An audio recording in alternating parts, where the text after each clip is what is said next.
The Call of the Wild by Jack London. Chapter 1.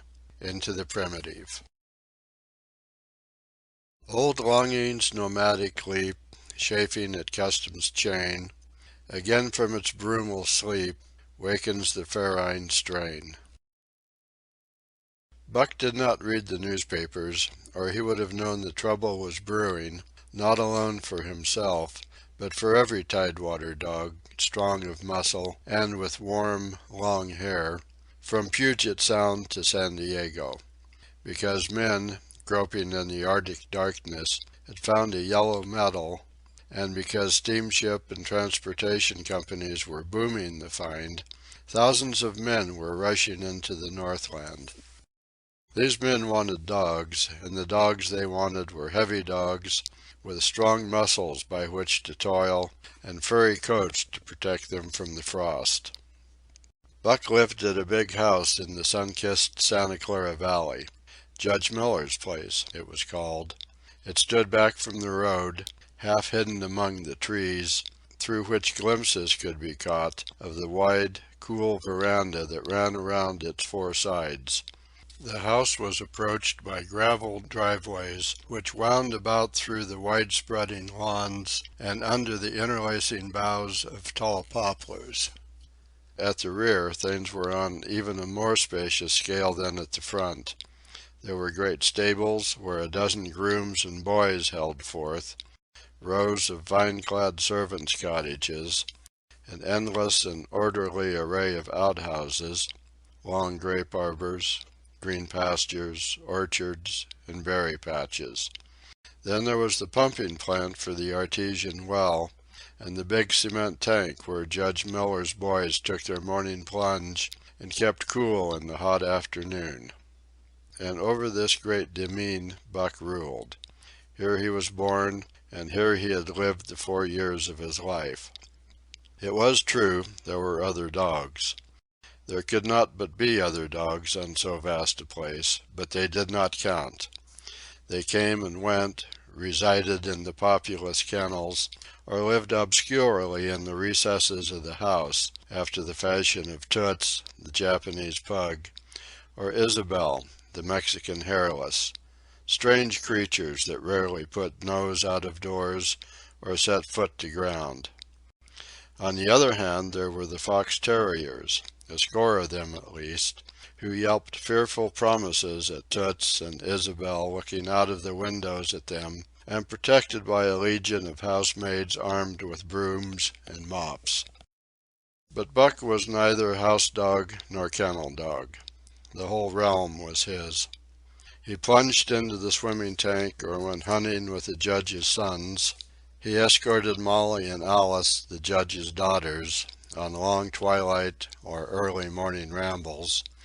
On wintry nights he lay at the Judge's feet before the roaring library fire. He carried the Judge's grandsons on his back, or rolled them in the grass, and guarded their footsteps through wild adventures down to the fountain in the stable yard, and even beyond, where the paddocks were and the berry patches. Among the terriers he stalked imperiously, and Toots and Isabel he utterly ignored, for he was king over all creeping, crawling, flying things of Judge Miller's place, humans included. His father, Elmo, a huge St. Bernard, had been the Judge's inseparable companion, and Buck bid fair to follow in the way of his father. He was not so large. He weighed only 140 pounds, for his mother, Shep, had been a Scotch shepherd dog. Nevertheless, 140 pounds, to which was added the dignity that comes of good living and universal respect, enabled him to carry himself in right royal fashion. During the 4 years since his puppyhood he had lived the life of a sated aristocrat. He had a fine pride in himself, was even a trifle egotistical, as country gentlemen sometimes become because of their insular situation. But he had saved himself by not becoming a mere pampered house dog. Hunting and kindred outdoor delights had kept down the fat and hardened his muscles, and to him, as to the cold-tubbing races, the love of water had been a tonic and a health preserver. And this was the manner of dog Buck was in the fall of 1897, when the Klondike strike dragged men from all the world into the frozen North. But Buck did not read the newspapers, and he did not know that Manuel, one of the gardener's helpers, was an undesirable acquaintance. Manuel had one besetting sin. He loved to play Chinese lottery. Also, in his gambling, he had one besetting weakness, faith in a system, and this made his damnation certain. For to play a system requires money, while the wages of a gardener's helper do not lap over the needs of a wife and numerous progeny. The judge was at a meeting of the Raisin Growers Association, and the boys were busy organizing an athletic club on the memorable night of Manuel's treachery. No one saw him and Buck go off through the orchard on what Buck imagined was merely a stroll. And with the exception of a solitary man, no one saw them arrive at the little flag station known as College Park. This man talked with Manuel, and money chinked between them. "You might wrap up the goods before you deliver 'em," the stranger said gruffly, and Manuel doubled a piece of stout rope around Buck's neck under the collar. "Twist it, and you'll choke him plenty," said Manuel, and the stranger grunted a ready affirmative. Buck had accepted the rope with quiet dignity. To be sure, it was an unwonted performance, but he had learned to trust in men he knew, and to give them credit for a wisdom that outreached his own. But when the ends of the rope were placed in the stranger's hands, he growled menacingly. He had merely intimated his displeasure, in his pride believing that to intimate was to command. But to his surprise the rope tightened around his neck, shutting off his breath. In quick rage he sprang at the man, who met him halfway, grappled him close by the throat, and with a deft twist threw him over on his back. Then the rope tightened mercilessly, while Buck struggled in a fury, his tongue lolling out of his mouth and his great chest panting futilely. Never in all his life had he been so vilely treated, and never in all his life had he been so angry. But his strength ebbed, his eyes glazed, and he knew nothing when the train was flagged and the two men threw him into the baggage car. The next he knew, he was dimly aware that his tongue was hurting and that he was being jolted along in some kind of conveyance. The hoarse shriek of a locomotive whistling a crossing told him where he was. He had traveled too often with the judge not to know the sensation of riding in a baggage car. He opened his eyes, and into them came the unbridled anger of a kidnapped king. The man sprang for his throat, but Buck was too quick for him. His jaws closed on the hand, nor did they relax till his senses were choked out of him once more. "Yep, has fits," the man said, hiding his mangled hand from the baggage man, who had been attracted by the sounds of struggle. "I'm taking him up for the boss to 'Frisco. A crack dog doctor there thinks that he can cure him." Concerning that night's ride, the man spoke most eloquently for himself in a little shed back of a saloon on the San Francisco waterfront. "All I get is $50 for it," he grumbled, "and I wouldn't do it over for $1,000, cold cash." His hand was wrapped in a bloody handkerchief, and the right trouser leg was ripped from knee to ankle. "How much did the other mug get?" the saloon keeper demanded. "100," was the reply. "Wouldn't take a sou less, so help me." "That makes 150," the saloon keeper calculated, "and he's worth it, or I'm a squarehead." The kidnapper undid the bloody wrappings and looked at his lacerated hand. "If I don't get the hydrophoby—" "It'll be because you was born to hang," laughed the saloon keeper. "Here, lend me a hand before you pull your freight," he added. Dazed, suffering intolerable pain from throat and tongue, with the life half throttled out of him, Buck attempted to face his tormentors. But he was thrown down and choked repeatedly, till they succeeded in filing the heavy brass collar from off his neck. Then the rope was removed, and he was flung into a cage-like crate. There he lay for the remainder of the weary night, nursing his wrath and wounded pride. He could not understand what it all meant. What did they want with him, these strange men? Why were they keeping him pent up in this narrow crate? He did not know why, but he felt oppressed by the vague sense of impending calamity. Several times during the night he sprang to his feet when the shed door rattled open, expecting to see the judge, or the boys at least. But each time it was the bulging face of the saloon keeper that peered in at him by the sickly light of a tallow candle. And each time the joyful bark that trembled in Buck's throat was twisted into a savage growl. But the saloon keeper let him alone, and in the morning 4 men entered and picked up the crate. More tormentors, Buck decided, for they were evil-looking creatures, ragged and unkempt, and he stormed and raged at them through the bars. They only laughed and poked sticks at him, which he promptly assailed with his teeth, till he realized that that was what they wanted. Whereupon he lay down sullenly and allowed the crate to be lifted into a wagon. Then he, and the crate in which he was imprisoned, began a passage through many hands. Clerks in the express office took charge of him. He was carted about in another wagon. A truck carried him, with an assortment of boxes and parcels, upon a ferry steamer. He was trucked off the steamer into a great railway depot, and finally he was deposited in an express car. For 2 days and nights this express car was dragged along at the tail of shrieking locomotives, and for 2 days and nights Buck neither ate nor drank. In his anger he had met the first advances of the express messengers with growls, and they had retaliated by teasing him. When he flung himself against the bars, quivering and frothing, they laughed at him and taunted him.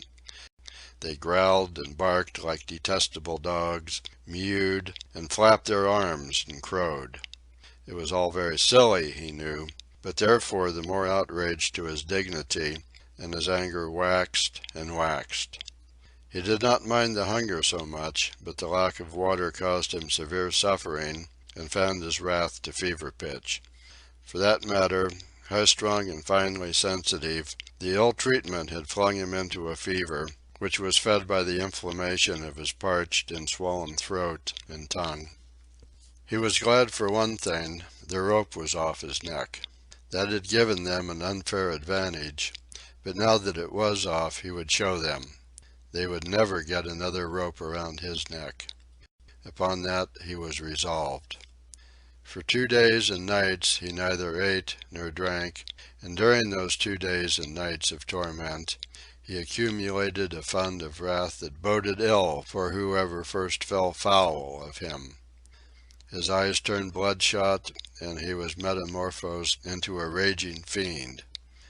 So changed was he that the judge himself would not have recognized him, and the express messengers breathed with relief when they bundled him off the train at Seattle. 4 men gingerly carried the crate from the wagon into a small, high-walled backyard.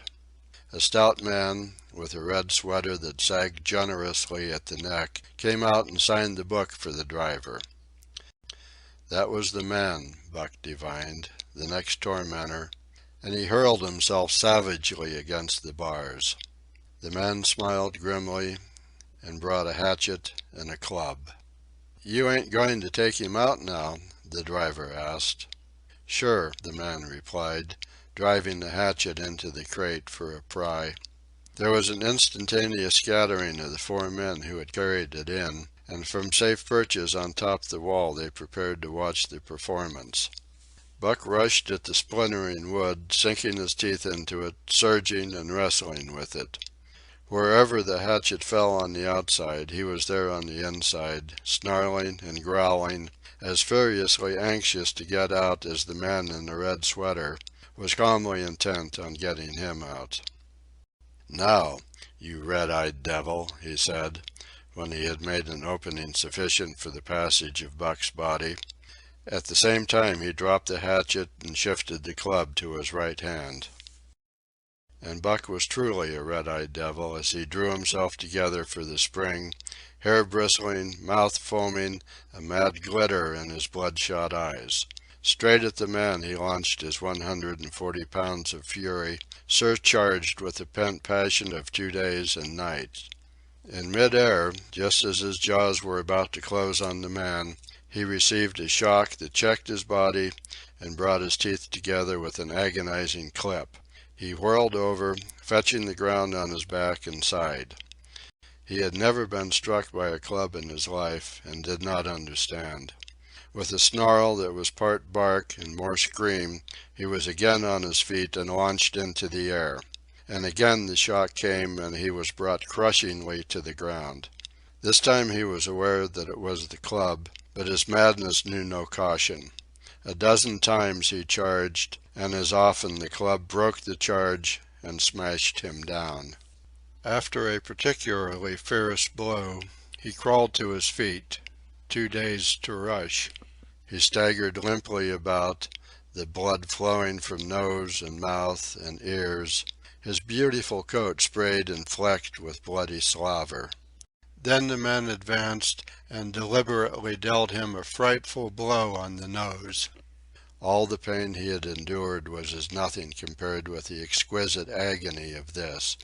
With a roar that was almost lion-like in its ferocity, he again hurled himself at the man. But the man, shifting the club from right to left, coolly caught him by the under jaw, at the same time wrenching downward and backward. Buck described a complete circle in the air and half of another, then crashed to the ground on his head and chest. For the last time he rushed. The man struck the shrewd blow he had purposely withheld for so long, and Buck crumpled up and went down, knocked utterly senseless. "He's no slouch at dog breaking, that's what I say," one of the men on the wall cried enthusiastically. "Druther break cayuses any day and twice on Sundays," was the reply of the driver, as he climbed on the wagon and started the horses. Buck's senses came back to him, but not his strength. He lay where he had fallen, and from there he watched the man in the red sweater. "Answers to the name of Buck," the man soliloquized, quoting from the saloon-keeper's letter, which had announced the consignment of the crate and contents. "Well, Buck, my boy," he went on in a genial voice, "we've had our little ruction, and the best thing we can do is to let it go at that. You've learned your place, and I know mine. Be a good dog and all'll go well and the goose hang high. Be a bad dog and I'll whale the stuffin' out of you. Understand?" As he spoke he fearlessly patted the head he had so mercilessly pounded, and though Buck's hair involuntarily bristled at the touch of the hand, he endured it without protest. When the man brought him water he drank eagerly, and later bolted a generous meal of raw meat, chunk by chunk, from the man's hand. He was beaten, he knew that, but he was not broken. He saw, once for all, that he stood no chance against a man with a club. He had learned the lesson, and in all his afterlife he never forgot it. That club was a revelation. It was his introduction to the reign of primitive law, and he met the introduction halfway. The facts of life took on a fiercer aspect, and while he faced that aspect uncowed, he faced it with all the latent cunning of his nature aroused. As the days went by, other dogs came, in crates and at the ends of ropes, some docilely, and some raging and roaring as he had come, and, one and all, he watched them pass under the dominion of the man in the red sweater. Again and again, as he looked at each brutal performance, the lesson was driven home to Buck. A man with a club was a lawgiver, a master to be obeyed, though not necessarily conciliated. Of this last Buck was never guilty, though he did see beaten dogs that fawned upon the man and wagged their tails and licked his hand. Also, he saw one dog, that would neither conciliate nor obey, finally killed in the struggle for mastery. Now and again men came, strangers, who talked excitedly, wheedlingly, and in all kinds of fashions to the man in the red sweater. And at such times that money passed between them, the strangers took one or more of the dogs away with them. Buck wondered where they went, for they never came back. But the fear of the future was strong upon him, and he was glad each time he was not selected. Yet his time came, in the end, in the form of a little weazened man who spat broken English and many strange and uncouth exclamations which Buck could not understand. "Sacre dam!" he cried, when his eyes lit upon Buck. "Dat one dam bully dog, eh? How mooch?" "300, and a present at that," was the prompt reply of the man in the red sweater. "And seem' it's government money, you ain't got no kick comin', eh, Perrault?" Perrault grinned. Considering that the price of dogs had been boomed skyward by the unwonted demand, it was not an unfair sum for so fine an animal. The Canadian government would be no loser, nor would its dispatches travel the slower. Perrault knew dogs, and when he looked at Buck he knew that he was 1 in 1,000. 1 in 10,000, he commented mentally. Buck saw money pass between them, and was not surprised when Curly, a good-natured Newfoundland, and he were led away by the little weazened man. That was the last he saw of the man in the red sweater, and as Curly and he looked at receding Seattle from the deck of the Narwhal, it was the last he saw of the warm Southland. Curly and he were taken below by Perrault and turned over to a black-faced giant called Francois. Perrault was a French-Canadian and swarthy, but Francois was a French-Canadian half-breed and twice as swarthy. They were a new kind of man to Buck, of which he was destined to see many more, and while he developed no affection for them, he none the less grew honestly to respect them. He speedily learned that Perrault and Francois were fair men, calm and impartial in administering justice, and too wise in the way of dogs to be fooled by dogs. In the 'tween decks of the Narwhal, Buck and Curly joined 2 other dogs. One of them was a big, snow-white fellow from Spitzbergen, who had been brought away by a whaling captain, and who had later accompanied a geological survey into the Barrens.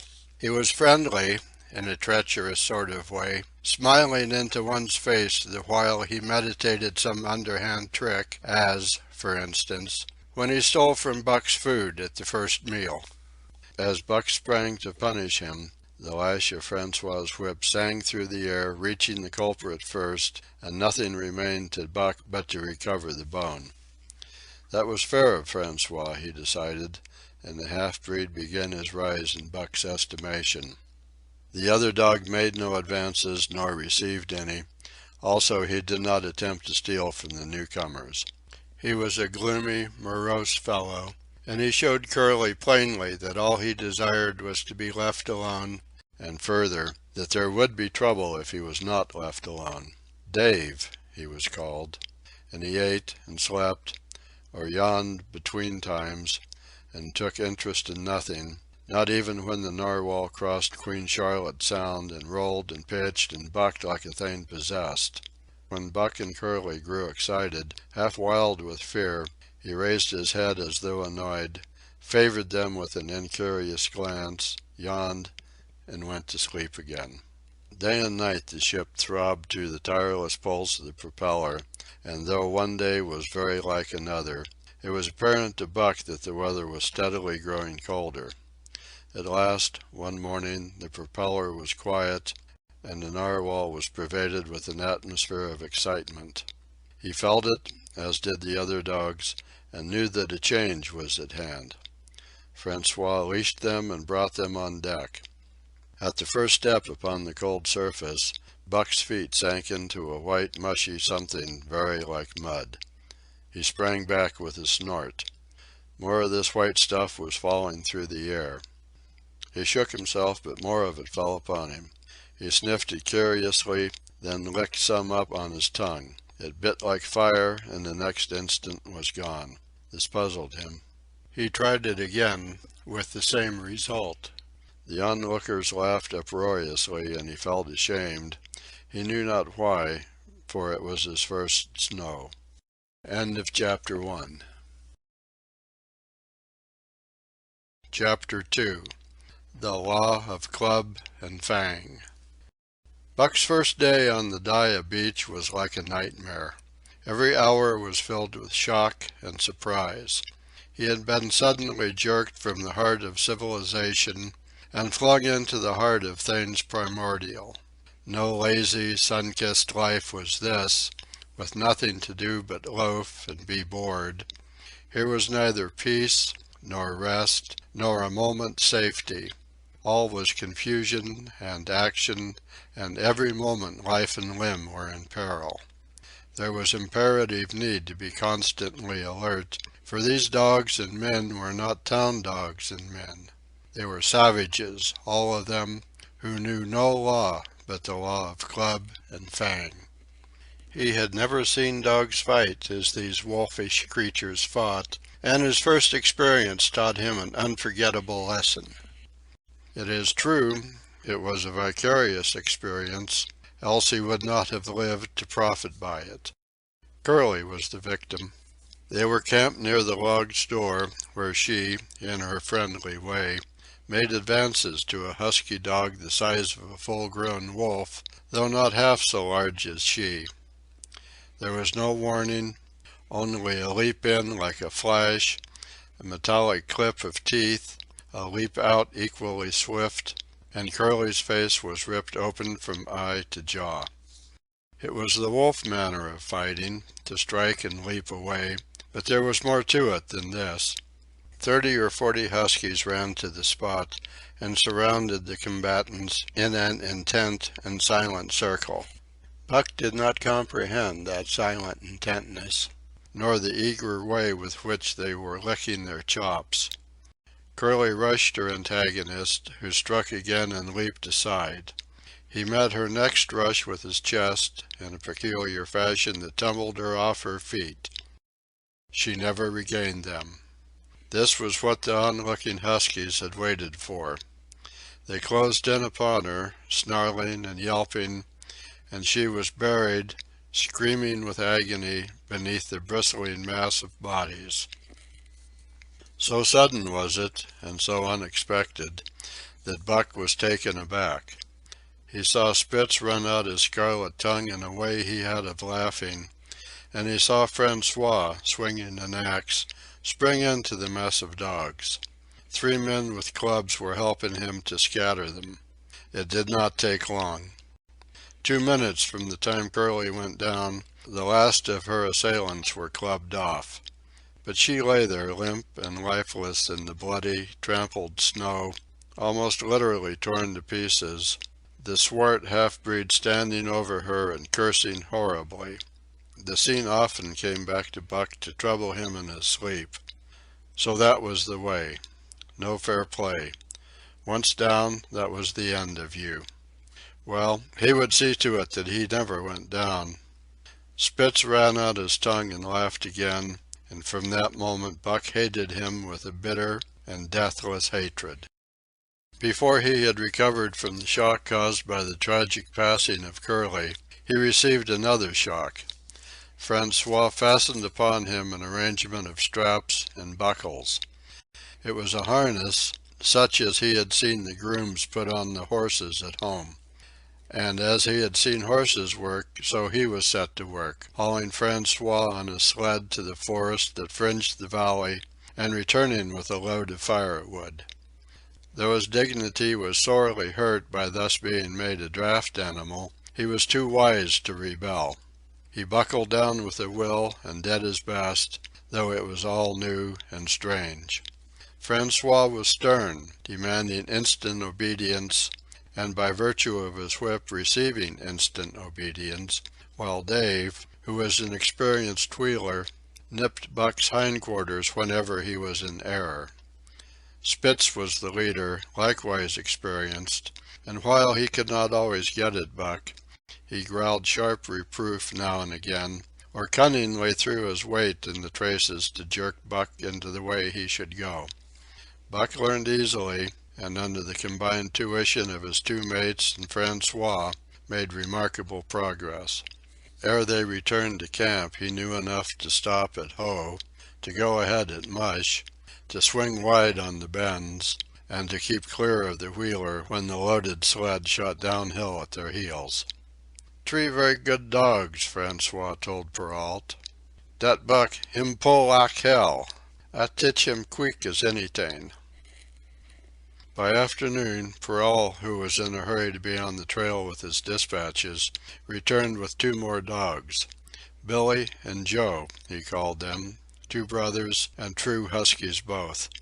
Sons of the one mother though they were as different as day and night. Billy's one fault was his excessive good nature, while Joe was the very opposite, sour and introspective, with a perpetual snarl and a malignant eye. Buck received them in comradely fashion. Dave ignored them, while Spitz proceeded to thrash first one and then the other. Billy wagged his tail appeasingly, turned to run when he saw that appeasement was of no avail, and cried, still appeasingly, when Spitz's sharp teeth scored his flank. But no matter how Spitz circled, Joe whirled around on his heels to face him, mane bristling, ears laid back, lips writhing and snarling, jaws clipping together as fast as he could snap, and eyes diabolically gleaming, the incarnation of belligerent fear. So terrible was his appearance that Spitz was forced to forego disciplining him, but to cover his own discomfiture, he turned upon the inoffensive and wailing Billy, and drove him to the confines of the camp. By evening Perrault secured another dog, an old husky, long and lean and gaunt, with a battle-scarred face and a single eye which flashed a warning of prowess that commanded respect. He was called Sol-leks, which means the angry one. Like Dave, he asked nothing, gave nothing, expected nothing, and when he marched slowly and deliberately into their midst, even Spitz left him alone.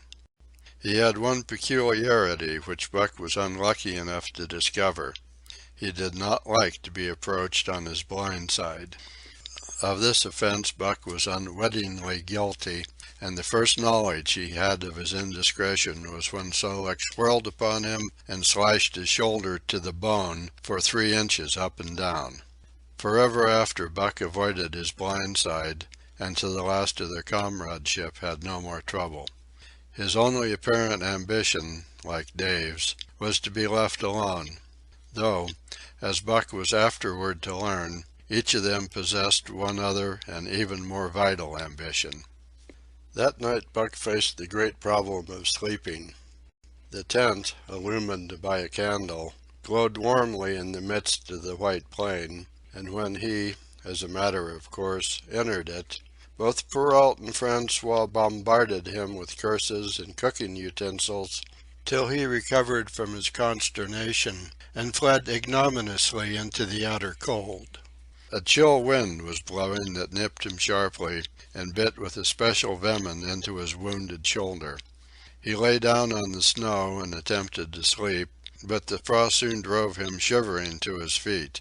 Miserable and disconsolate, he wandered about the many tents, only to find that one place was as cold as another. Here and there savage dogs rushed upon him, but he bristled his neck hair and snarled, for he was learning fast, and they let him go his way unmolested. Finally an idea came to him. He would return and see how his own teammates were making out. To his astonishment they had disappeared. Again he wandered about through the great camp, looking for them, and again he returned. Were they in the tent? No, that could not be, else he would not have been driven out. Then where could they possibly be? With drooping tail and shivering body, very forlorn indeed, he aimlessly circled the tent.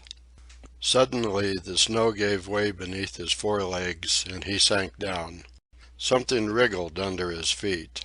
He sprang back, bristling and snarling, fearful of the unseen and unknown. But a friendly little yelp reassured him, and he went back to investigate. A whiff of warm air ascended to his nostrils, and there, curled up under the snow in a snug ball, lay Billy. He whined placatingly, squirmed and wriggled to show his good will and intentions, and even ventured, as a bribe for peace, to lick Buck's face with his warm, wet tongue. Another lesson. So that was the way they did it, eh? Buck confidently selected a spot, and with much fuss and waste effort proceeded to dig a hole for himself. In a trice the heat from his body filled the confined space, and he was asleep. The day had been long and arduous, and he slept soundly and comfortably, though he growled and barked and wrestled with bad dreams. Nor did he open his eyes till roused by the noises of the waking camp. At first he did not know where he was. It had snowed during the night, and he was completely buried.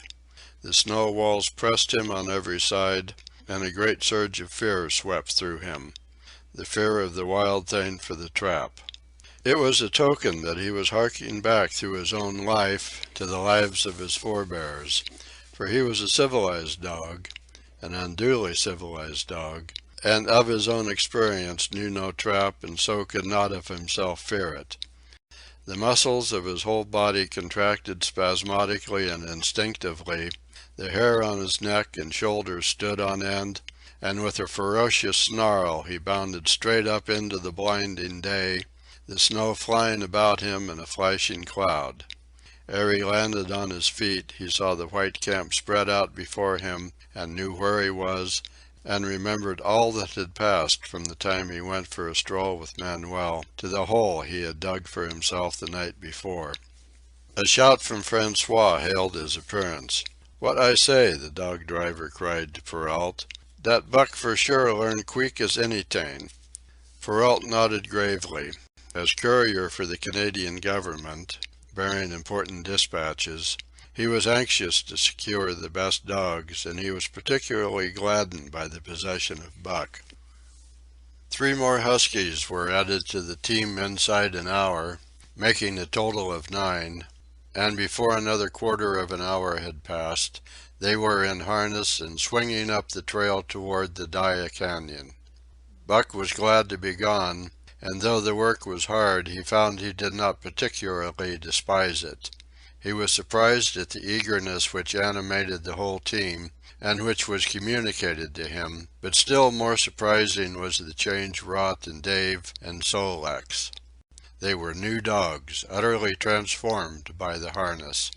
All passiveness and unconcern had dropped from them.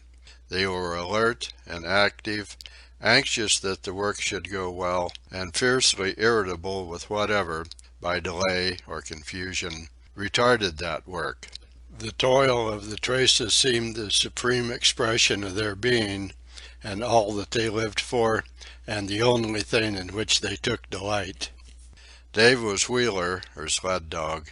Pulling in front of him was Buck, then came Sol-leks. The rest of the team was strung out ahead, single file, to the leader, which position was filled by Spitz. Buck had been purposely placed between Dave and Sol-leks so that he might receive instruction.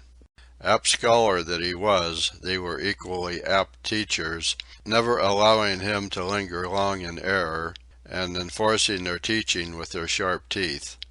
Dave was fair and very wise.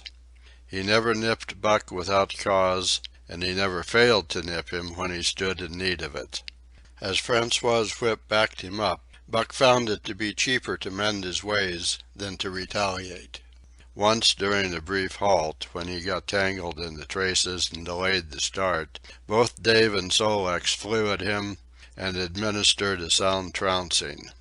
The resulting tangle was even worse, but Buck took good care to keep the traces clear thereafter, and ere the day was done, so well had he mastered his work, his mates about ceased nagging him. Francois's whip snapped less frequently, and Perrault even honored Buck by lifting up his feet and carefully examining them. It was a hard day's run up the canyon, through Sheep Camp, past the scales and the timber line, across glaciers and snowdrifts hundreds of feet deep, and over the great Chilcoot Divide which stands between the salt water and the fresh, and guards forbiddingly the sad and lonely north. They made good time down the chain of lakes which fills the craters of extinct volcanoes, and late that night pulled into the huge camp at the head of Lake Bennett, where thousands of gold seekers were building boats against the break-up of the ice in the spring. Buck made his hole in the snow and slept the sleep of the exhausted just, but all too early was routed out in the cold darkness and harnessed with his mates to the sled. That day they made 40 miles, the trail being packed. But the next day, and for many days to follow, they broke their own trail, worked harder, and made poorer time. As a rule, Perrault traveled ahead of the team, packing the snow with webbed shoes to make it easier for them. Francois, guiding the sled at the gee-pole, sometimes exchanged places with him, but not often. Perrault was in a hurry, and he prided himself on his knowledge of ice, which knowledge was indispensable, for the fall ice was very thin, and where there was swift water, there was no ice at all. Day after day, for days unending, Buck toiled in the traces. Always they broke camp in the dark, and the first gray of dawn found them hitting the trail with fresh miles reeled off behind them. And always they pitched camp after dark, eating their bit of fish, and crawling to sleep into the snow. Buck was ravenous. The pound and a half of sun-dried salmon, which was his ration for each day, seemed to go nowhere. He never had enough and suffered from perpetual hunger pangs. Yet the other dogs, because they weighed less and were born to the life, received a pound only of the fish and managed to keep in good condition. He swiftly lost the fastidiousness which had characterized his old life. A dainty eater, he found that his mates, finishing first, robbed him of his unfinished ration. There was no defending it. While he was fighting off 2 or 3, it was disappearing down the throats of the others. To remedy this, he ate as fast as they, and so greatly did hunger compel him, he was not above taking what did not belong to him. He watched and learned. When he saw Pike, one of the new dogs, a clever malingerer and thief, slyly steal a slice of bacon when Perrault's back was turned, he duplicated the performance the following day, getting away with the whole chunk. A great uproar was raised, but he was unsuspected, while Dub, an awkward blunderer who was always getting caught, was punished for Buck's misdeed. This first theft marked Buck as fit to survive in the hostile Northland environment. It marked his adaptability, his capacity to adjust himself to changing conditions, the lack of which would have meant swift and terrible death. It marked, further, the decay or going to pieces of his moral nature, a vain thing and a handicap in the ruthless struggle for existence. It was all well enough in the Southland, under the law of love and fellowship, to respect private property and personal feelings, but in the Northland, under the law of club and fang, whoso took such things into account was a fool, and in so far as he observed them, he would fail to prosper. Not that Buck reasoned it out. He was fit, that was all, and unconsciously he accommodated himself to the new mode of life. All his days, no matter what the odds, he had never run from a fight. But the club of the man in the red sweater had beaten into him a more fundamental and primitive code. Civilized, he could have died for a moral consideration, say the defense of Judge Miller's riding whip, but the completeness of his decivilization was now evidenced by his ability to flee from the defense of a moral consideration and so save his hide.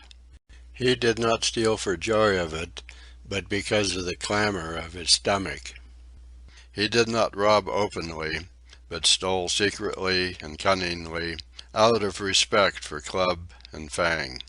In short, the things he did were done because it was easier to do them than not to do them. His development, or retrogression, was rapid, His muscles became hard as iron, and he grew callous to all ordinary pain. He achieved an internal as well as external economy. He could eat anything, no matter how loathsome or indigestible, and, once eaten, the juices of his stomach extracted the last least particle of nutriment, and his blood carried it to the farthest reaches of his body, building it into the toughest and stoutest of tissues. Sight and scent became remarkably keen, while his hearing developed such acuteness that in his sleep he heard the faintest sound and knew whether it heralded peace or peril. He learned to bite the ice out with his teeth when it collected between his toes, and when he was thirsty and there was a thick scum of ice over the water hole, he would break it by rearing and striking it with stiff forelegs. His most conspicuous trait was an ability to scent the wind and forecast it a night in advance. No matter how breathless the air when he dug his nest by tree or bank, the wind that later blew inevitably found him to leeward, sheltered and snug. And not only did he learn by experience, but instincts long dead became alive again. The domesticated generations fell from him. In vague ways he remembered back to the youth of the breed, to the time the wild dogs ranged in packs through the primeval forest and killed their meat as they ran it down. It was no task for him to learn to fight with cut and slash and the quick wolf snap. In this manner had fought forgotten ancestors. They quickened the old life within him, and the old tricks which they had stamped into the heredity of the breed were his tricks. They came to him without effort or discovery, as though they had been his always. And when, on the still, cold nights, he pointed his nose at a star and howled long and wolf-like, it was his ancestors, dead and dust, pointing nose at star and howling down through the centuries and through him.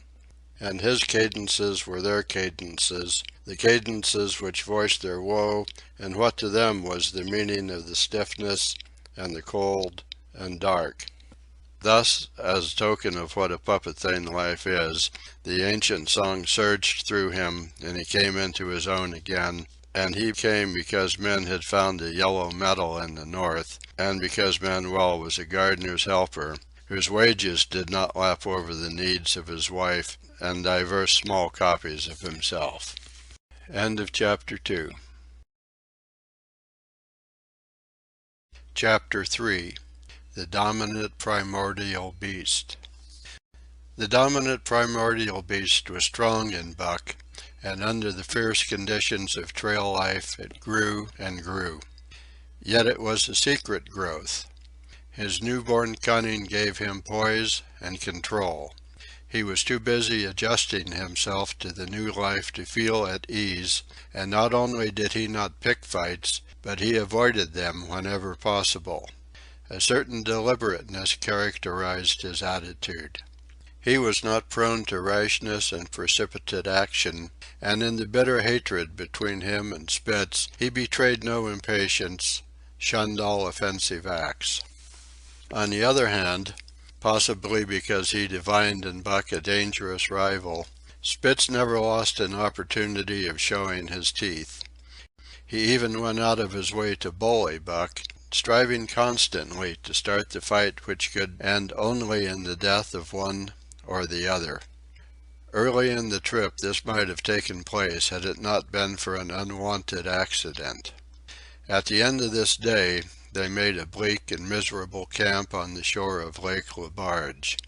Driving snow, a wind that cut like a white-hot knife, and darkness had forced them to grope for a camping place.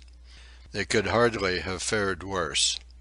At their backs rose a perpendicular wall of rock, and Perrault and Francois were compelled to make their fire and spread their sleeping robes on the ice of the lake itself. The tent they had discarded at Dyea in order to travel light. A few sticks of driftwood furnished them with a fire that thawed down through the ice and left them to eat supper in the dark. Close in under the sheltering rock Buck made his nest. So snug and warm was it that he was loath to leave it when Francois distributed the fish, which he had first thawed over the fire. But when Buck finished his ration and returned, he found his nest occupied. A warning snarl told him that the trespasser was Spitz. Till now, Buck had avoided trouble with his enemy, but this was too much. The beast in him roared.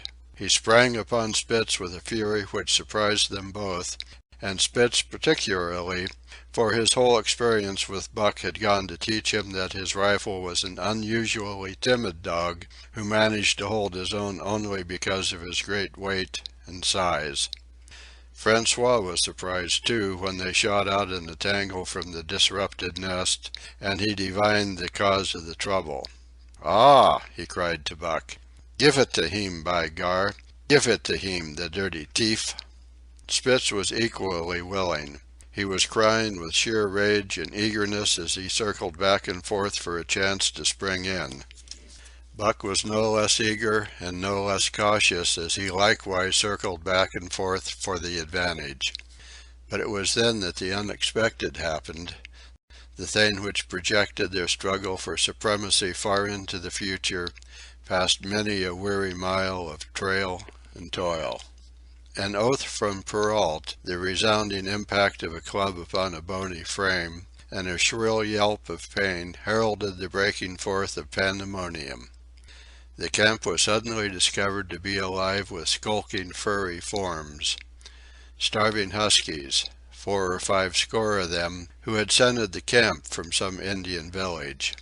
They had crept in while Buck and Spitz were fighting, and when the two men sprang among them with stout clubs they showed their teeth and fought back. They were crazed by the smell of the food. Perrault found one with head buried in the grub box. His club landed heavily on the gaunt ribs, and the grub box was capsized on the ground. On the instant a score of the famished brutes were scrambling for the bread and bacon. The clubs fell upon them unheeded. They yelped and howled under the rain of blows, but struggled none the less madly till the last crumb had been devoured. In the meantime the astonished team dogs had burst out of their nests only to be set upon by the fierce invaders. Never had Buck seen such dogs. It seemed as though their bones would burst through their skins. They were mere skeletons, draped loosely in draggled hides, with blazing eyes and slavered fangs. But the hunger madness made them terrifying, irresistible. There was no opposing them. The team dogs were swept back against the cliff at the first onset. Buck was beset by 3 huskies, and in a trice his head and shoulders were ripped and slashed. The din was frightful. Billy was crying as usual. Dave and Sol Leks, dripping blood from a score of wounds, were fighting bravely side by side. Joe was snapping like a demon. Once his teeth closed on the foreleg of a husky, and he crunched down through the bone. Pike, the malingerer, leaped upon the crippled animal, breaking its neck with a quick flash of teeth and a jerk. Buck got a frothing adversary by the throat and was sprayed with blood when his teeth sank through the jugular. The warm taste of it in his mouth goaded him to greater fierceness. He flung himself upon another, and at the same time felt teeth sink into his own throat. It was Spitz, treacherously attacking from the side.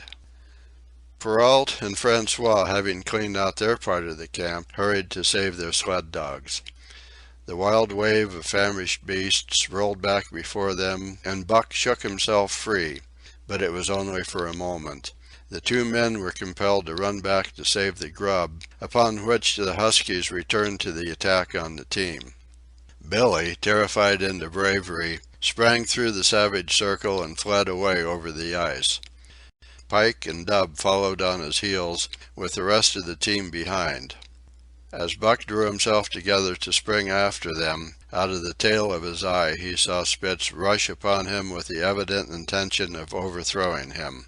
Once off his feet and under that mass of huskies, there was no hope for him. But he braced himself to the shock of Spitz's charge, then joined the flight out on the lake. Later, the 9 team dogs gathered together and sought shelter in the forest. Though unpursued, they were in a sorry plight. There was not one who was not wounded in 4 or 5 places, while some were wounded grievously. Dub was badly injured in a hind leg. Dolly, the last husky added to the team at Dyea, had a badly torn throat. Joe had lost an eye, while Billy, the good-natured, with an ear chewed and rent to ribbons, cried and whimpered throughout the night. At daybreak they limped warily back to camp, to find the marauders gone and the 2 men in bad tempers. Fully half their grub supply was gone. The huskies had chewed through the sled lashings and canvas coverings. In fact, nothing, no matter how remotely eatable, had escaped them. They had eaten a pair of Perrault's moose-hide moccasins, chunks out of the leather traces, and even 2 feet of lash from the end of Francois's whip. He broke from a mournful contemplation of it to look over his wounded dogs. "Ah, my friends," he said softly, "maybe it make you mad dog, dose many bites. Maybe all mad dog, sacre dam. What you t'ink, eh, Perrault?" The courier shook his head dubiously. With 400 miles of trail still between him and Dawson, he could ill afford to have madness break out among his dogs. 2 hours of cursing and exertion got the harnesses into shape, and the wound-stiffened team was under way, struggling painfully over the hardest part of the trail they had yet encountered, and for that matter, the hardest between them and Dawson. The 30-mile river was wide open. Its wild water defied the frost, and it was in the eddies only, and in the quiet places, that the ice held at all. 6 days of exhausting toil were required to cover those 30 terrible miles. And terrible they were, for every foot of them was accomplished at the risk of life to dog and man. A dozen times Perrault, nosing the way, broke through the ice bridges, being saved by the long pole he carried, which he so held that it fell each time across the hole made by his body. But a cold snap was on, the thermometer registering 50 below zero, and each time he broke through he was compelled for very life to build a fire and dry his garments. Nothing daunted him. It was because nothing daunted him that he had been chosen for government courier. He took all manner of risks, resolutely thrusting his little weazened face into the frost and struggling on from dim dawn to dark.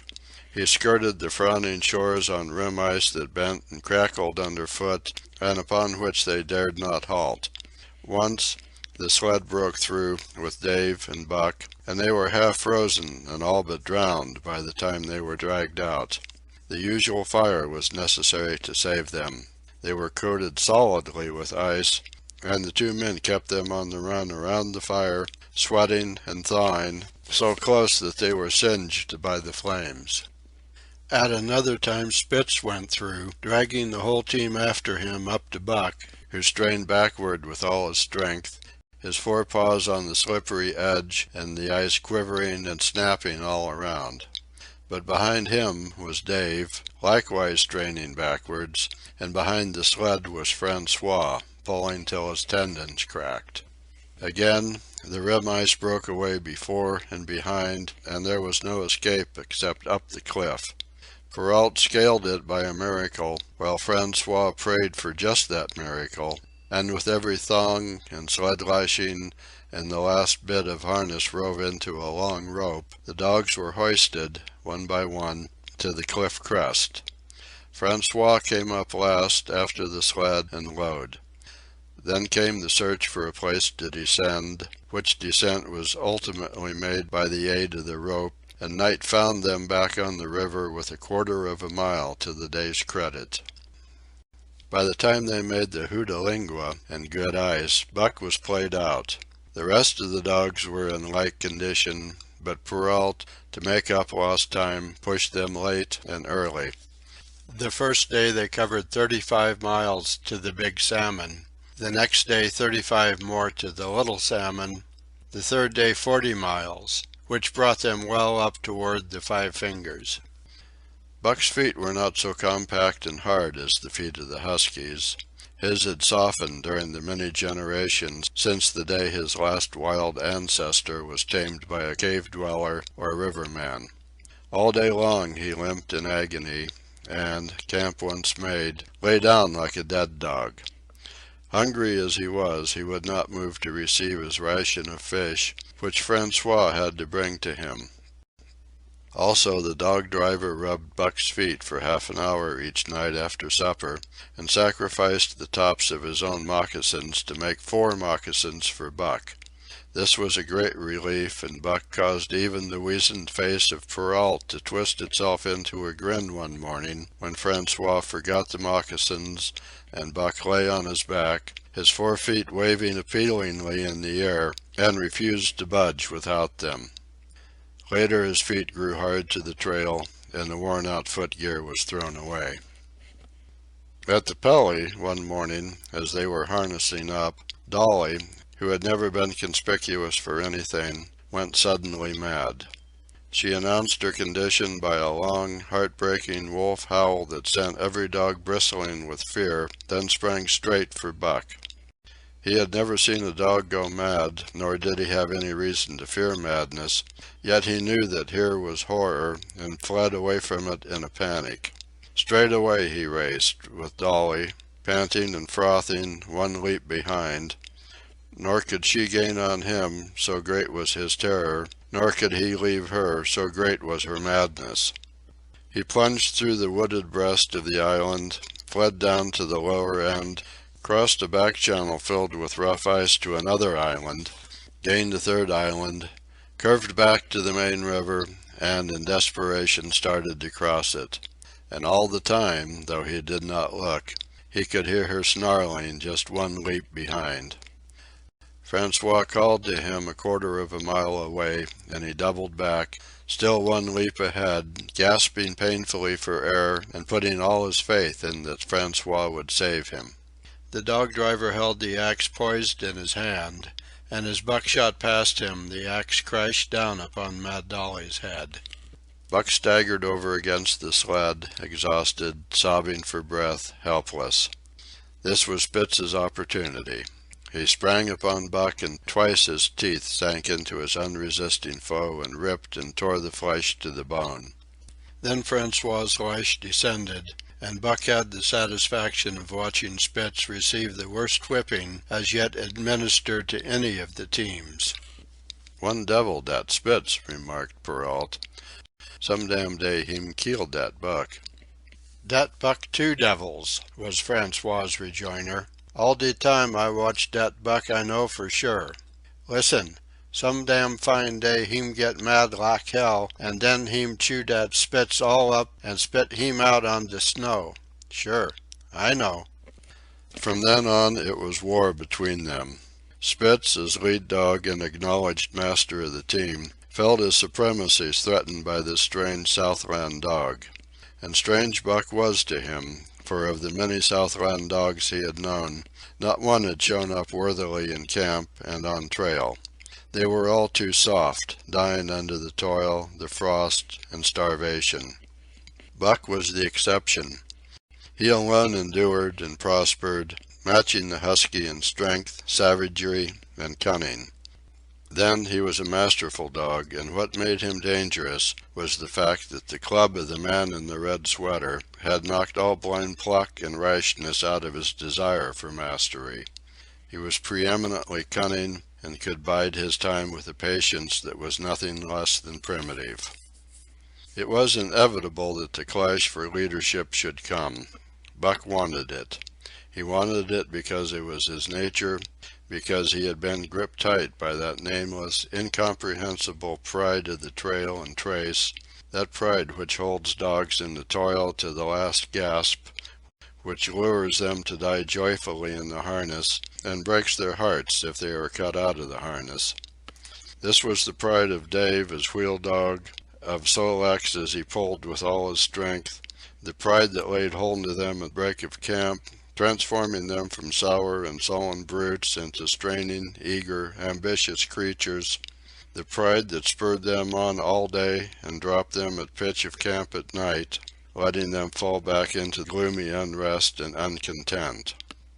This was the pride that bore up Spitz and made him thrash the sled dogs who blundered and shirked in the traces or hid away at harness-up time in the morning. Likewise, it was this pride that made him fear Buck as a possible lead dog, and this was Buck's pride, too. He openly threatened the other's leadership. He came between him and the shirks he should have punished, and he did it deliberately. One night there was a heavy snowfall, and in the morning Pike, the malingerer, did not appear. He was securely hidden in his nest under a foot of snow. Francois called him and sought him in vain. Spitz was wild with wrath. He raged through the camp, smelling and digging in every likely place, snarling so frightfully that Pike heard and shivered in his hiding place. But when he was at last unearthed, and Spitz flew at him to punish him, Buck flew with equal rage in between. So unexpected was it, and so shrewdly managed, that Spitz was hurled backward and off his feet. Pike, who had been trembling abjectly, took heart at this open mutiny, and sprang upon his overthrown leader. Buck, to whom fair play was a forgotten code, likewise sprang upon Spitz. But Francois, chuckling at the incident while unswerving in the administration of justice, brought his lash down upon Buck with all his might. This failed to drive Buck from his prostrate rival, and the butt of the whip was brought into play. Half stunned by the blow, Buck was knocked backward, and the lash laid upon him again and again, while Spitz soundly punished the many times offending Pike. In the days that followed, as Dawson grew closer and closer, Buck still continued to interfere between Spitz and the culprits, but he did it craftily when Francois was not around. With the covert mutiny of Buck, a general insubordination sprang up and increased. Dave and Soletz were unaffected, but the rest of the team went from bad to worse. Things no longer went right. There was continual bickering and jangling. Trouble was always afoot, and at the bottom of it was Buck. He kept Francois busy, for the dog driver was in constant apprehension of the life-and-death struggle between the two which he knew must take place sooner or later, and on more than one night the sounds of quarreling and strife among the other dogs turned him out of his sleeping robe, fearful that Buck and Spitz were at it. But the opportunity did not present itself, and they pulled into Dawson one dreary afternoon with the great fight still to come. Here were many men and countless dogs, and Buck found them all at work. It seemed the ordained order of things that dogs should work. All day they swung up and down the main street in long teams, and in the night their jingling bells still went by. They hauled cabin logs and firewood, freighted up to the mines, and did all manner of work that horses did in the Santa Clara Valley. Here and there Buck met Southland dogs, but in the main they were the wild wolf husky breed. Every night, regularly, at 9, at 12, at 3, they lifted a nocturnal song, a weird and eerie chant, in which it was Buck's delight to join. With the aurora borealis flaming coldly overhead, or the stars leaping in the frost dance, and the land numb and frozen under its pall of snow, this song of the huskies might have been the defiance of life, only it was pitched in minor key, with long-drawn wailings and half-sobs, and was more the pleading of life, the articulate travail of existence. It was an old song, old as the breed itself, one of the first songs of the younger world in the day when songs were sad. It was invested with the woe of unnumbered generations, this plaint by which Buck was so strangely stirred. When he moaned and sobbed, it was with the pain of living that was of old the pain of his wild fathers, and the fear and mystery of the cold and dark that was to them fear and mystery.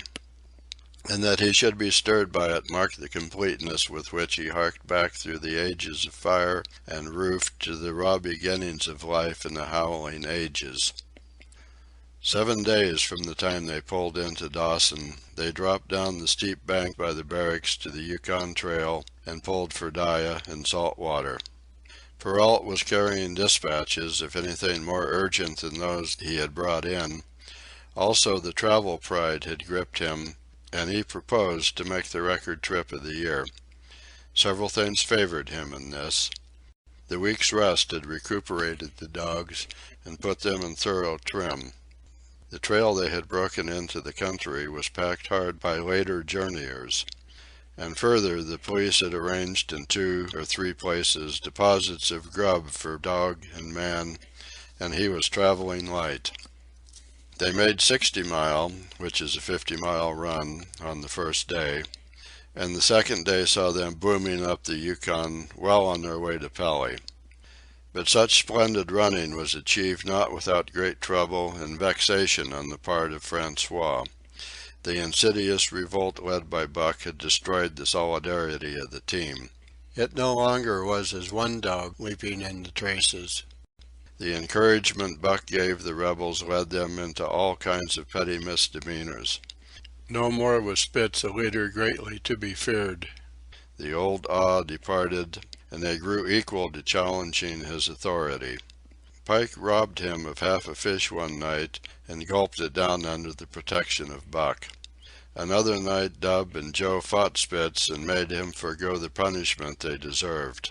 And even Billy, the good-natured, was less good-natured, and whined not half so placatingly as in former days. Buck never came near Spitz without snarling and bristling menacingly. In fact, his conduct approached that of a bully, and he was given to swaggering up and down before Spitz's very nose.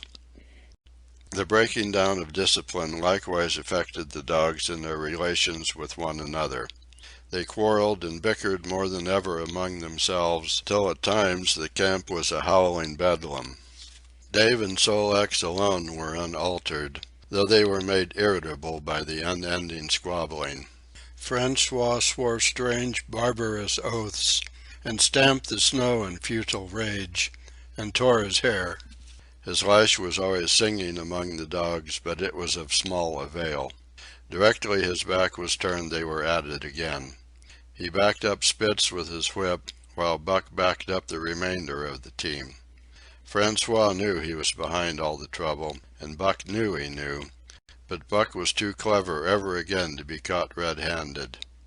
He worked faithfully in the harness, for the toil had become a delight to him, yet it was a greater delight slyly to precipitate a fight amongst his mates and tangle the traces. At the mouth of the Tahkeena, one night after supper, Dub turned up a snowshoe rabbit, blundered it, and missed. In a second the whole team was in full cry. 100 yards away was a camp of the Northwest Police, with 50 dogs, huskies all, who joined the chase. The rabbit sped down the river, turned off into a small creek, up the frozen bed of which it held steadily. It ran lightly on the surface of the snow, while the dogs plowed through by main strength. Buck led the pack, 60 strong, around bend after bend, but he could not gain.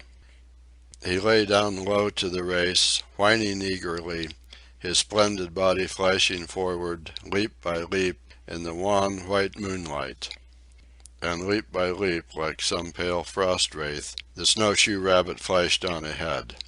All that stirring of old instincts which at stated periods drive men out from the sounding cities to forest and plain to kill things by chemically propelled leaden pellets, the bloodlust, the joy to kill, all this was Buck's, only it was infinitely more intimate.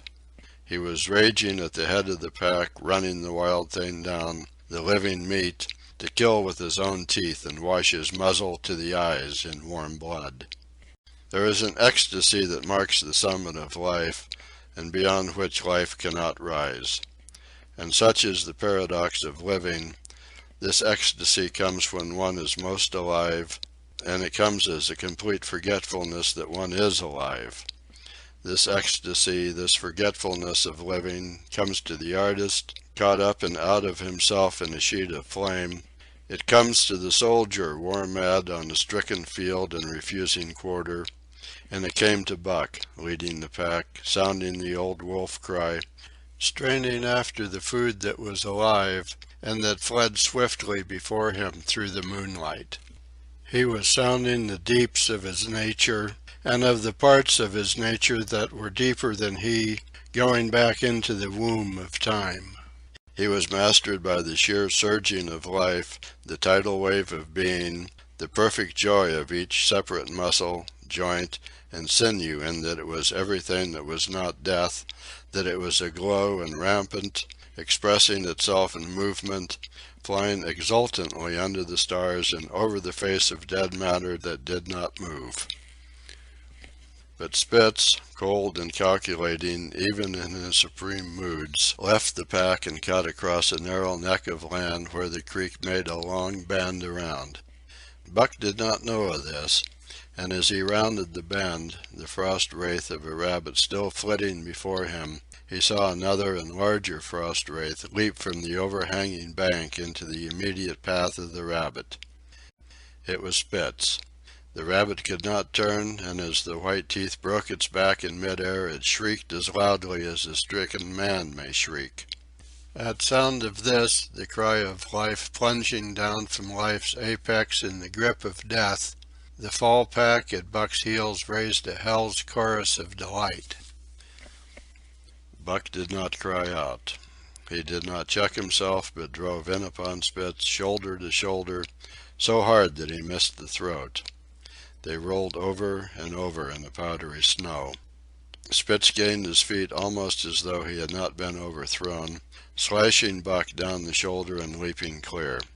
Twice his teeth clipped together like the steel jaws of a trap as he backed away for better footing, with lean and lifting lips that writhed and snarled.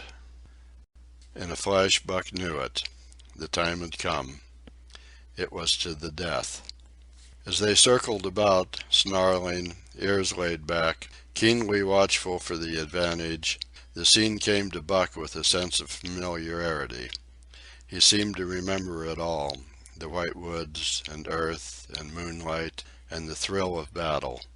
Over the whiteness and silence brooded a ghostly calm. There was not the faintest whisper of air, nothing moved, not a leaf quivered, the visible breaths of the dogs rising slowly and lingering in the frosty air. They had made short work of the snowshoe rabbit, these dogs that were ill-tamed wolves, and they were now drawn up in an expectant circle. They, too, were silent, their eyes only gleaming and their breaths drifting slowly upward. To Buck it was nothing new or strange, this scene of old time. It was as though it had always been the wonted way of things. Spitz was a practiced fighter. From Spitzbergen through the Arctic and across Canada and the Barrens, he had held his own with all manner of dogs and achieved mastery over them. Bitter rage was his, but never blind rage. In passion to rend and destroy, he never forgot that his enemy was in like passion to rend and destroy. He never rushed till he was prepared to receive a rush, never attacked till he had first defended that attack. In vain Buck strove to sink his teeth in the neck of the big white dog. Wherever his fangs struck for the softer flesh, they were countered by the fangs of Spitz. Fang clashed fang, and lips were cut and bleeding, but Buck could not penetrate his enemy's guard.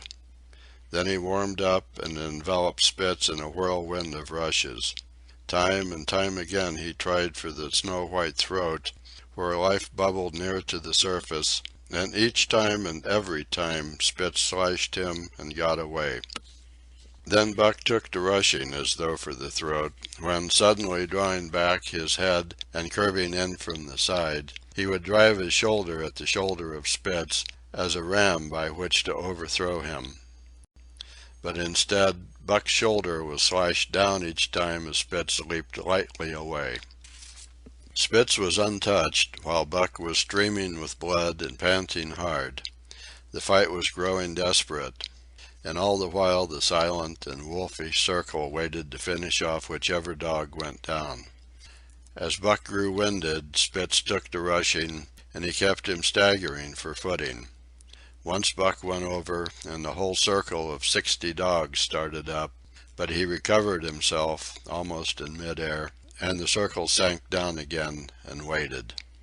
But Buck possessed a quality that made for greatness, imagination. He fought by instinct, but he could fight by head as well. He rushed, as though attempting the old shoulder trick, but at the last instant swept low to the snow and in. His teeth closed on Spitz's left foreleg. There was a crunch of breaking bone, and the white dog faced him on 3 legs. Thrice he tried to knock him over, then repeated the trick and broke the right foreleg. Despite the pain and helplessness, Spitz struggled madly to keep up. He saw the silent circle with gleaming eyes, lolling tongues, and silvery breaths drifting upward, closing in upon him as he had seen similar circles close in upon beaten antagonists in the past. Only this time he was the one who was beaten. There was no hope for him. Buck was inexorable. Mercy was a thing reserved for gentler climes. He maneuvered for the final rush. The circle had tightened till he could feel the breaths of the huskies on his flanks. He could see them, beyond Spitz and to either side, half crouching for the spring, their eyes fixed upon him. A pause seemed to fall. Every animal was motionless, as though turned to stone. Only Spitz quivered and bristled as he staggered back and forth, snarling with horrible menace, as though to frighten off impending death. Then Buck sprang in and out, but while he was in, shoulder had at last squarely met shoulder. The dark circle became a dot on the moon-flooded snow as Spitz disappeared from view. Buck stood and looked on, the successful champion, the dominant primordial beast who had made his kill and found it good. End of Chapter 3. Chapter 4. Who has won to mastership? What I say, I speak true when I say dat Buck 2 devils. This was Francois's speech next morning, when he discovered Spitz missing and Buck covered with wounds. He drew him to the fire and by its light pointed them out. "Dat Spitz fight like hell," said Perrault, as he surveyed the gaping rips and cuts. "And that Buck fight like 2 hells," was Francois's answer. "And now we make good time. No more Spitz, no more trouble, sure." While Perrault packed the camp outfit and loaded the sled, the dog driver proceeded to harness the dogs.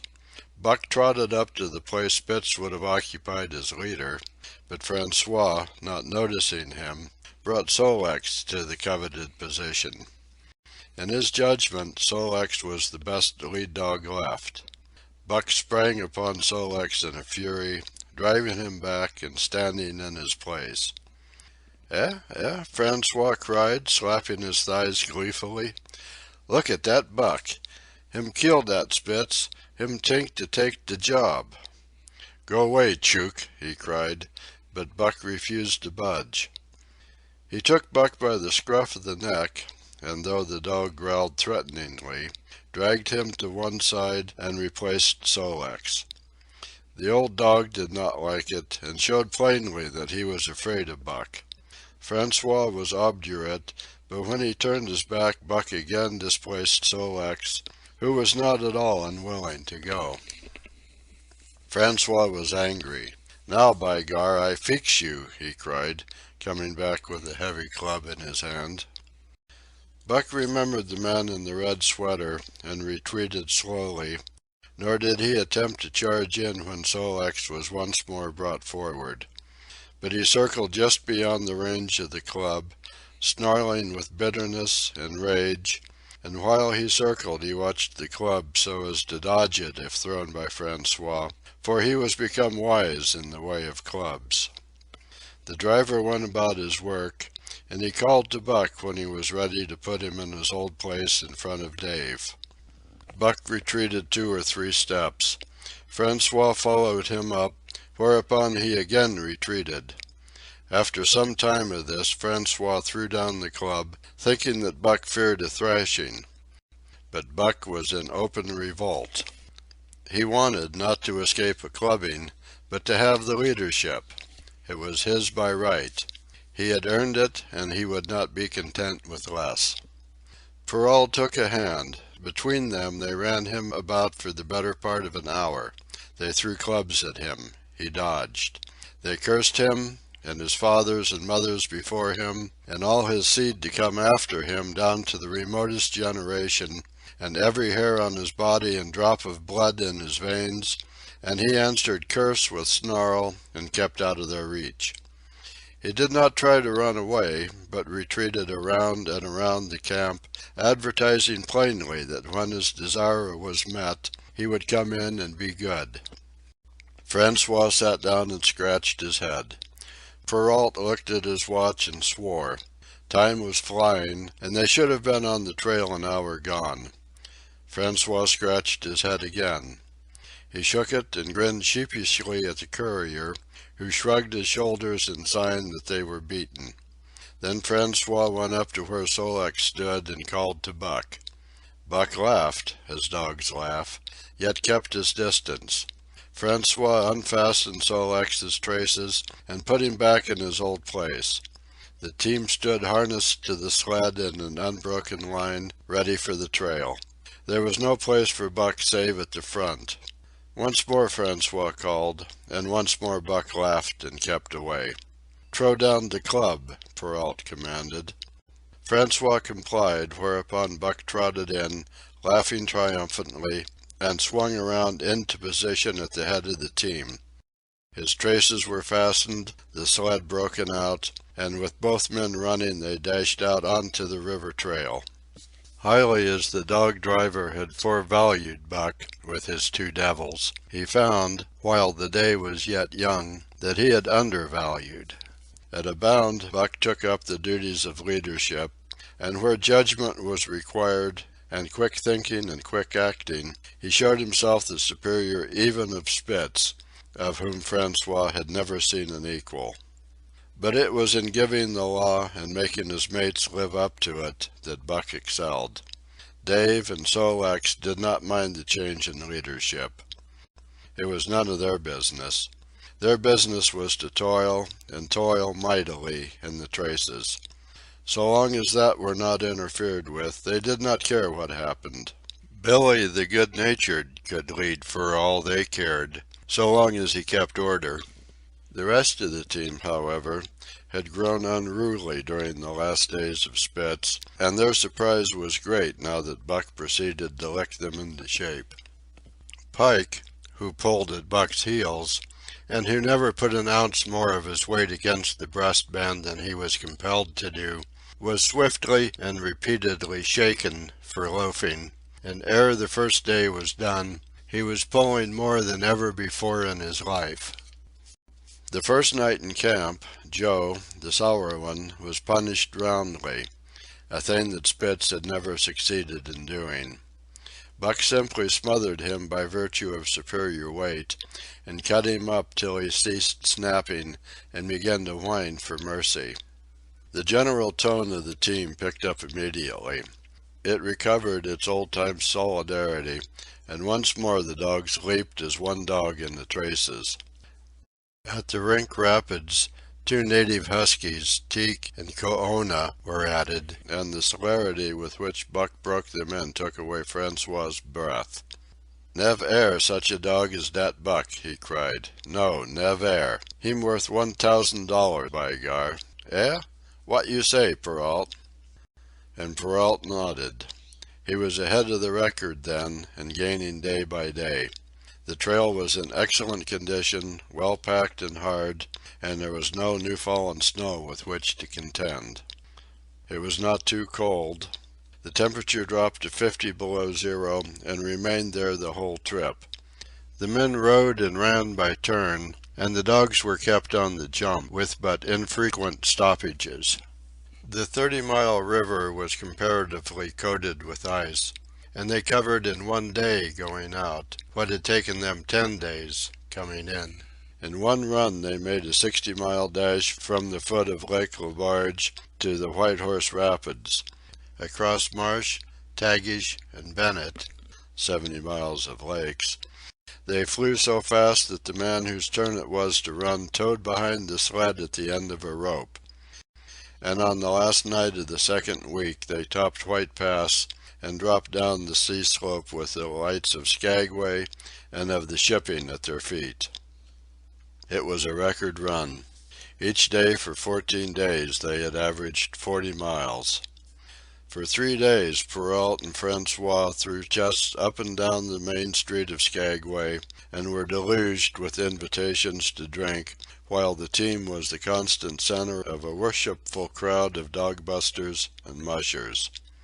Then 3 or 4 Western bad men aspired to clean out the town, were riddled like pepper boxes for their pains, and public interest turned to other idols. Next came official orders. Francois called Buck to him, threw his arms around him, wept over him. And that was the last of Francois and Perrault. Like other men, they passed out of Buck's life for good. A Scotch half-breed took charge of him and his mates, and in company with a dozen other dog teams he started back over the weary trail to Dawson. It was no light running now, nor record time, but heavy toil each day, with a heavy load behind. For this was the mail train, carrying word from the world to the men who sought gold under the shadow of the pole.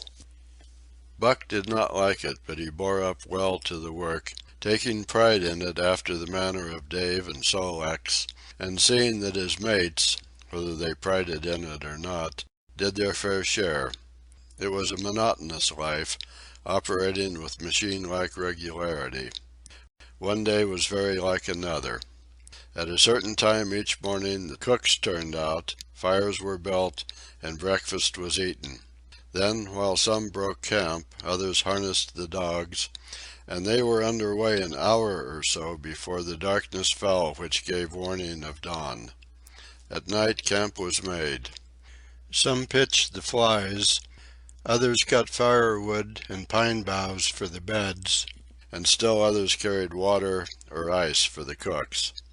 Also the dogs were fed. To them this was the one feature of the day, though it was good to loaf around, after the fish was eaten, for an hour or so with the other dogs, of which there were 50 and odd. There were fierce fighters among them, but 3 battles with the fiercest brought Buck to mastery, so that when he bristled and showed his teeth, they got out of his way. Best of all, perhaps, he loved to lie near the fire, hind legs crouched under him, forelegs stretched out in front, head raised, and eyes blinking dreamily at the flames. Sometimes he thought of Judge Miller's big house in the sun-kissed Santa Clara Valley, and of the cement swimming tank, and Isabel the Mexican hairless, and Toots the Japanese pug, but oftener he remembered the man in the red sweater, the death of Curly, the great fight with Spitz, and the good things he had eaten, or would like to eat. He was not homesick. The Sunland was very dim and distant, and such memories had no power over him. Far more potent were the memories of his heredity that gave things he had never seen before a seeming familiarity, the instincts, which were but the memories of his ancestors become habits, which had lapsed in later days, and still later, in him, quickened and became alive again. Sometimes as he crouched there, blinking dreamily at the flames, it seemed that the flames were of another fire, and that as he crouched by this other fire he saw another and different man from the half-breed cook before him. This other man was shorter of leg and longer of arm, with muscles that were stringy and knotty rather than rounded and swelling. The hair of this man was long and matted, and his head slanted back under it from the eyes. He uttered strange sounds, and seemed very much afraid of the darkness, into which he peered continually, clutching in his hand, which hung midway between knee and foot, a stick with a heavy stone made fast to the end. He was all but naked, a ragged and fire-scorched skin hanging part way down his back, but on his body there was much hair. In some places, across the chest and shoulders, and down the outside of the arms and thighs, it was matted into almost a thick fur. He did not stand erect, but with trunk inclined forward from the hips, on legs that bent at the knees. About his body there was a peculiar springiness or resiliency, almost cat-like, and a quick alertness as of one who lived in perpetual fear of things seen and unseen. At other times this hairy man squatted by the fire, with head between his legs, and slept. On such occasions his elbows were on his knees, his hands clasped above his head as though to shed rain by the hairy arms. And beyond that fire, in the circling darkness, Buck could see many gleaming coals, 2 by 2, always 2 by 2, which he knew to be the eyes of great beasts of prey. And he could hear the crashing of their bodies through the undergrowth, and the noises they made in the night.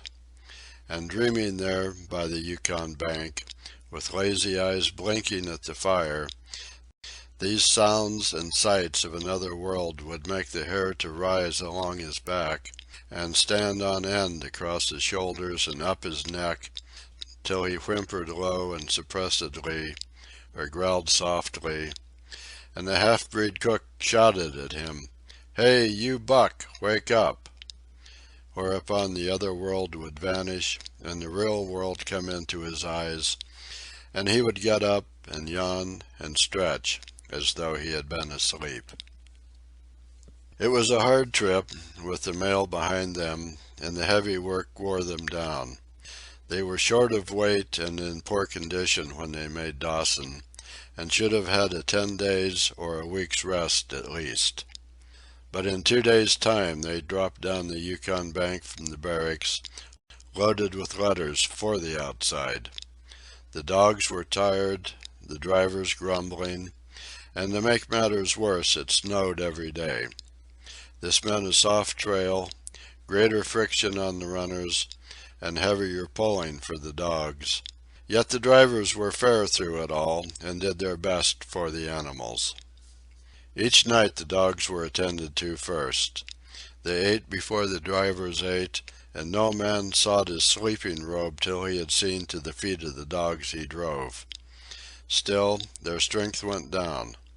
Since the beginning of the winter they had traveled 1,800 miles, dragging sleds the whole weary distance, and 1,800 miles will tell upon life of the toughest. Buck stood it, keeping his mates up to their work and maintaining discipline, though he, too, was very tired. Billy cried and whimpered regularly in his sleep each night.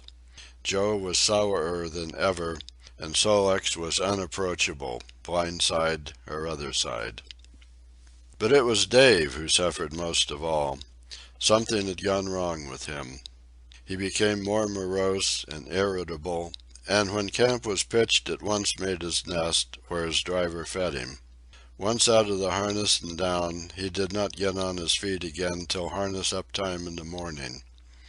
Sometimes in the traces, when jerked by a sudden stoppage of the sled, or by straining to start it, he would cry out with pain.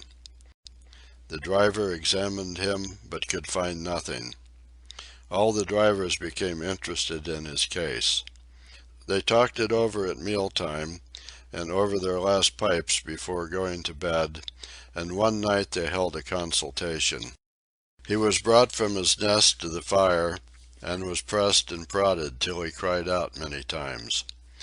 Something was wrong inside, but they could locate no broken bones, could not make it out. By the time Cassiar Bar was reached, he was so weak that he was falling repeatedly in the traces. The Scotch half-breed called a halt and took him out of the team, making the next dog, Sol-leks, fast to the sled. His intention was to rest Dave, letting him run free behind the sled.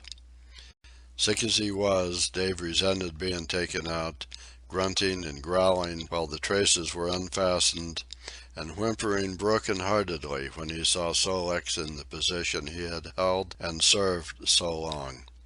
For the pride of trace and trail was his, and, sick unto death, he could not bear that another dog should do his work. When the sled started, he floundered in the soft snow alongside the beaten trail, attacking Sol-leks with his teeth, rushing against him and trying to thrust him off into the soft snow on the other side, striving to leap inside his traces and get between him and the sled, and all the while whining and yelping and crying with grief and pain. The half-breed tried to drive him away with the whip, but he paid no heed to the stinging lash, and the man had not the heart to strike harder. Dave refused to run quietly on the trail behind the sled, where the going was easy, but continued to flounder alongside in the soft snow, where the going was most difficult, till exhausted. Then he fell, and lay where he fell, howling lugubriously as the long train of sleds churned by. With the last remnant of his strength he managed to stagger along behind till the train made another stop, where he floundered past the sleds to his own, where he stood alongside Sol-leks. His driver lingered a moment to get a light for his pipe from the man behind. Then he returned and started his dogs. They swung out on the trail with remarkable lack of exertion, turned their heads uneasily, and stopped in surprise. The driver was surprised too. The sled had not moved. He called his comrades to witness the sight. Dave had bitten through both of Sol-leks' traces, and was standing directly in front of the sled in his proper place. He pleaded with his eyes to remain there. The driver was perplexed. His comrades talked of how a dog could break its heart through being denied the work that killed it, and recalled instances they had known, where dogs, too old for the toil, or injured, had died because they were cut out of the traces. Also, they held it a mercy, since Dave was to die anyway, that he should die in the traces, heart easy and content.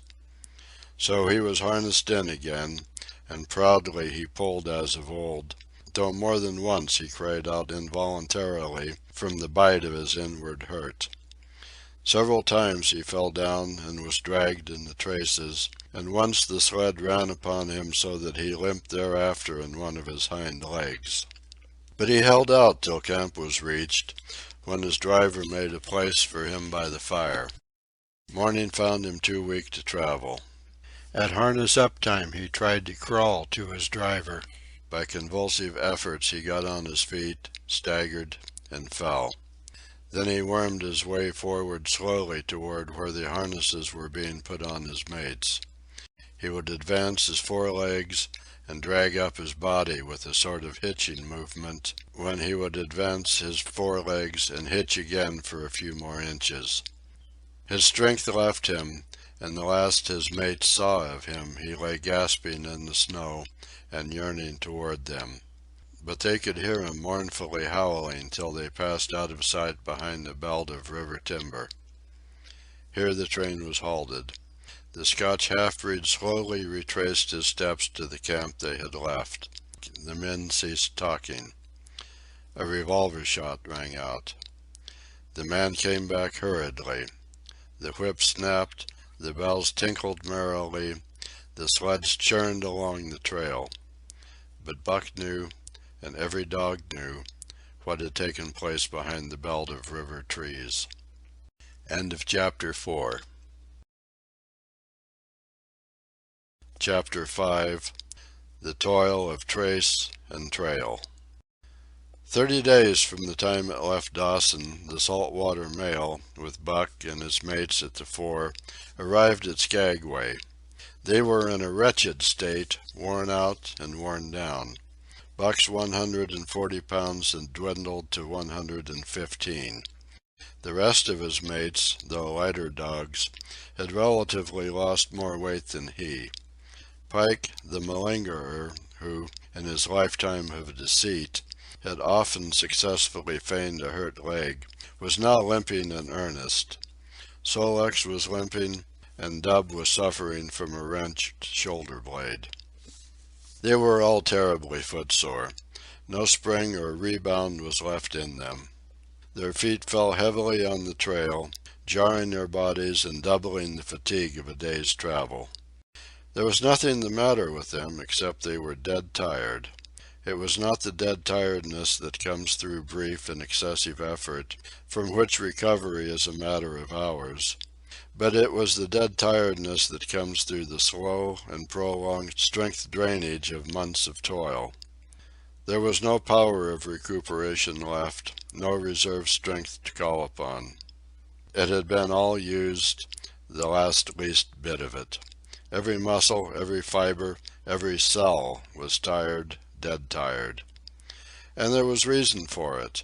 In less than 5 months they had traveled 2,500 miles, during the last 1,800 of which they had had but 5 days' rest. When they arrived at Skagway they were apparently on their last legs. They could barely keep the traces taut, and on the downgrades just managed to keep out of the way of the sled. "Mush on, poor sore feet," the driver encouraged them as they tottered down the main street of Skagway. "Dis is de last. Den we get one long rest. Yeah, for sure. One bully long rest." The drivers confidently expected a long stopover. Themselves, they had covered 1,200 miles with 2 days' rest, and in the nature of reason and common justice, they deserved an interval of loafing. But so many were the men who had rushed into the Klondike, and so many were the sweethearts, wives, and kins that had not rushed in, that the congested mail was taking on Alpine proportions. Also, there were official orders. Fresh batches of Hudson Bay dogs were to take the place of those worthless for the trail. The worthless ones were to be got rid of, and, since dogs count for little against dollars, they were to be sold. 3 days passed, by which time Buck and his mates found out how really tired and weak they were. Then, on the morning of the 4th day, 2 men from the States came along and bought them, harness and all, for a song. The men addressed each other as Hal and Charles. Charles was a middle-aged, lightish-colored man, with weak and watery eyes, and a mustache that twisted fiercely and vigorously up, giving the lie to the limply drooping lip it concealed. Hal was a youngster of 19 or 20, with a big Colt's revolver and a hunting knife strapped about him on a belt that fairly bristled with cartridges. This belt was the most salient thing about him. It advertised his callowness, a callowness sheer and unutterable. Both men were manifestly out of place, and why such as they should adventure the north is part of the mystery of things that passes understanding. Buck heard the chaffering, saw the money pass between the man and the government agent, and knew that the Scotch half-breed and the mail-train drivers were passing out of his life on the heels of Perrault and Francois and the others who had gone before. When driven with his mates to the new owner's camp, Buck saw a slipshod and slovenly affair, tent half-stretched, dishes unwashed, everything in disorder. Also, he saw a woman. Mercedes, the men called her. She was Charles' wife and Hal's sister. A nice family party. Buck watched them apprehensively as they proceeded to take down the tent and load the sled. There was a great deal of effort about their manner, but no businesslike method. The tent was rolled into an awkward bundle 3 times as large as it should have been. The tin dishes were packed away unwashed. Mercedes continually fluttered in the way of her men and kept up an unbroken chattering of remonstrance and advice. When they put a clothes sack on the front of the sled, she suggested it should go on the back, and when they had put it on the back and covered it over with a couple of other bundles, she discovered overlooked articles which could abide nowhere else but in that very sack, and they unloaded again. 3 men from a neighboring tent came out and looked on, grinning and winking at one another. "You've got a right smart load as it is," said one of them, "and it's not me should tell you your business, but I wouldn't tote that tent along if I was you." "Undreamed of!" cried Mercedes, throwing up her hands in dainty dismay. "However in the world could I manage without a tent?" "It's springtime, and you won't get any more cold weather," the man replied. She shook her head decidedly, and Charles and Hal put the last odds and ends on top the mountainous load. "Think it'll ride?" one of the men asked. "Why shouldn't it?" Charles demanded rather shortly. "Oh, that's all right, that's all right," the man hastened meekly to say. "I was just a-wonderin', that is all. It seemed a mite top-heavy." Charles turned his back and drew the lashings down as well as he could, which was not in the least well. "And of course the dogs can hike along all day with that contraption behind them," affirmed a second of the men. "Certainly," said Hal, with freezing politeness, taking hold of the gee-pole with one hand and swinging his whip from the other. "Mush!" he shouted. "Mush on there!" The dogs sprang against the breastbands, strained hard for a few moments, then relaxed. They were unable to move the sled. "The lazy brutes, I'll show them!" he cried, preparing to lash out at them with the whip. But Mercedes interfered, crying, "Oh, Hal, you mustn't!" as she caught hold of the whip and wrenched it from him. "The poor dears! Now you must promise you won't be harsh with them for the rest of the trip, or I won't go a step." "Precious lot you know about dogs," her brother sneered, "and I wish you'd leave me alone.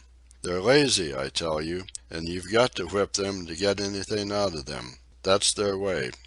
You ask anyone. Ask one of those men." Mercedes looked at them imploringly, untold repugnance at sight of pain written in her pretty face. "They're weak as water, if you want to know," came the reply from one of the men. "Plumb tuckered out, that's what's the matter. They need a rest." "Rest be blanked," said Hal, with his beardless lips, and Mercedes said, "Oh," in pain and sorrow at the oath. But she was a clannish creature, and rushed at once to the defense of her brother. "Never mind that man," she said pointedly. "You're driving our dogs, and you do what you think best with them." Again Hal's whip fell upon the dogs.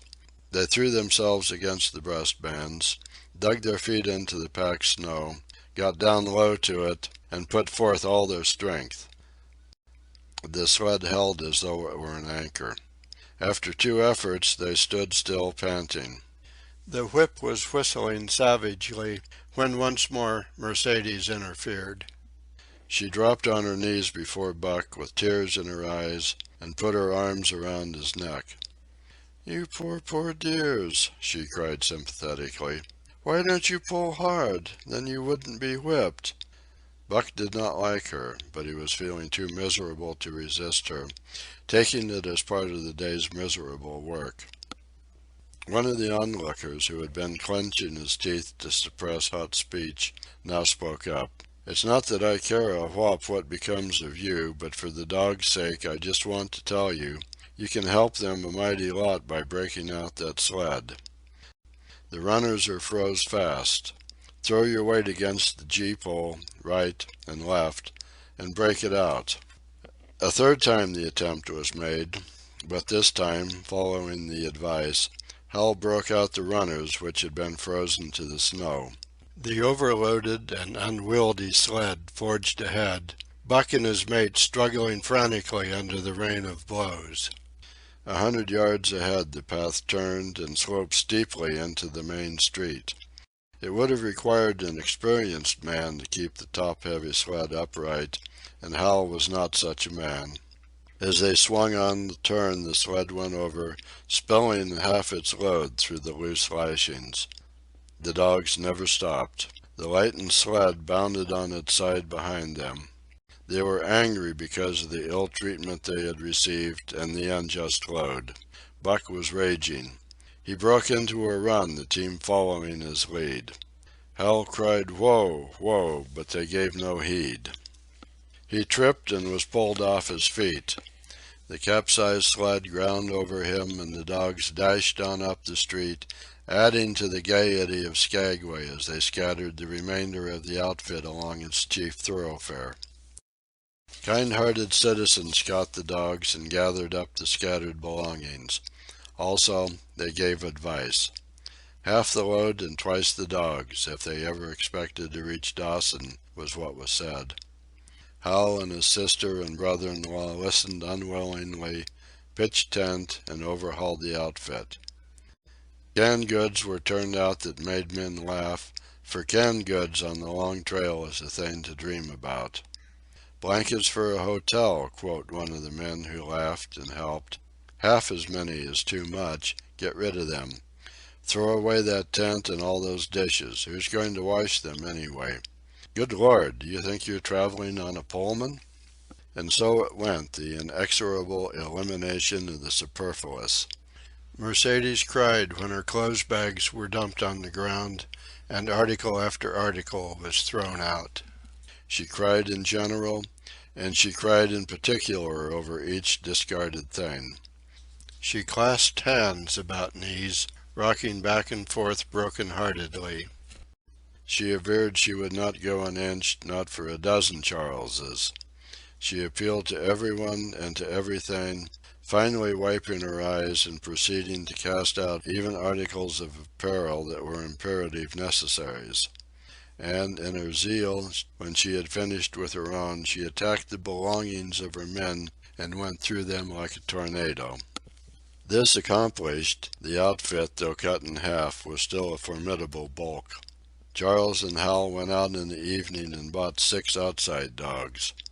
These, added to the 6 of the original team, and Teek and Kowana, the Huskies obtained at Rink Rapids on the record trip, brought the team up to 14. But the outside dogs, though practically broken in since their landing, did not amount to much. 3 were short-haired pointers, 1 was a Newfoundland, and the other 2 were mongrels of indeterminate breed. They did not seem to know anything, these newcomers. Buck and his comrades looked upon them with disgust, and though he speedily taught them their places and what not to do, he could not teach them what to do. They did not take kindly to trace and trail. With the exception of the 2 mongrels, they were bewildered and spirit broken by the strange, savage environment in which they found themselves and by the ill treatment they had received. The 2 mongrels were without spirit at all. Bones were the only thing breakable about them.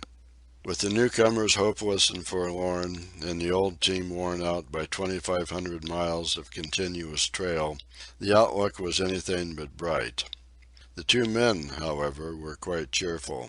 And they were proud, too. They were doing the thing in style with 14 dogs.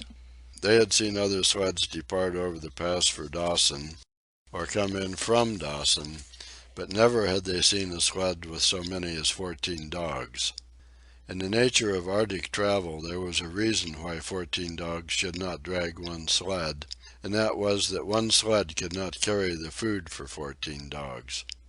But Charles and Hal did not know this. They had worked the trip out with a pencil, so much to a dog, so many dogs, so many days, QED. Mercedes looked over their shoulders and nodded comprehensively. It was also very simple. Late next morning Buck led the long team up the street.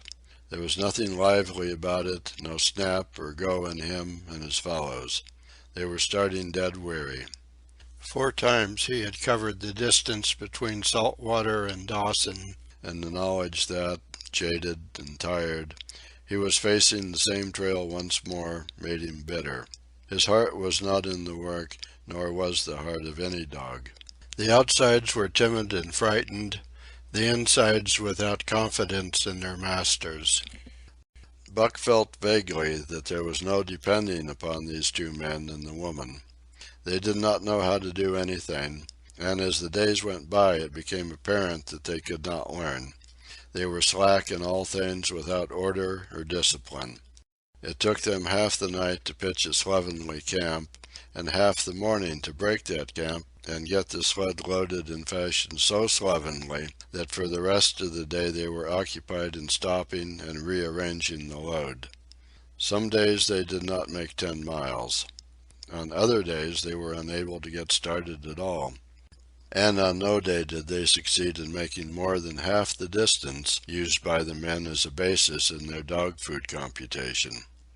It was inevitable that they should go short on dog food, but they hastened it by overfeeding, bringing the day nearer when underfeeding would commence.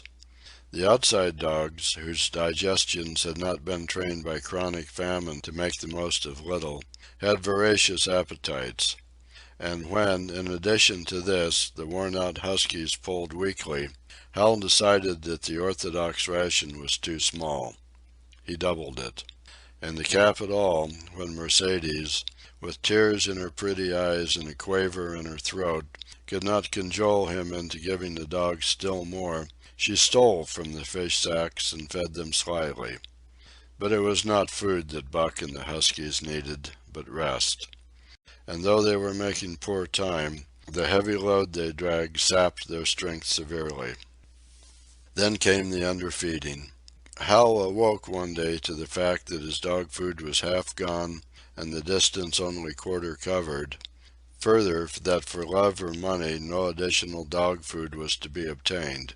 So he cut down even the orthodox ration and tried to increase the day's travel. His sister and brother-in-law seconded him, but they were frustrated by their heavy outfit and their own incompetence.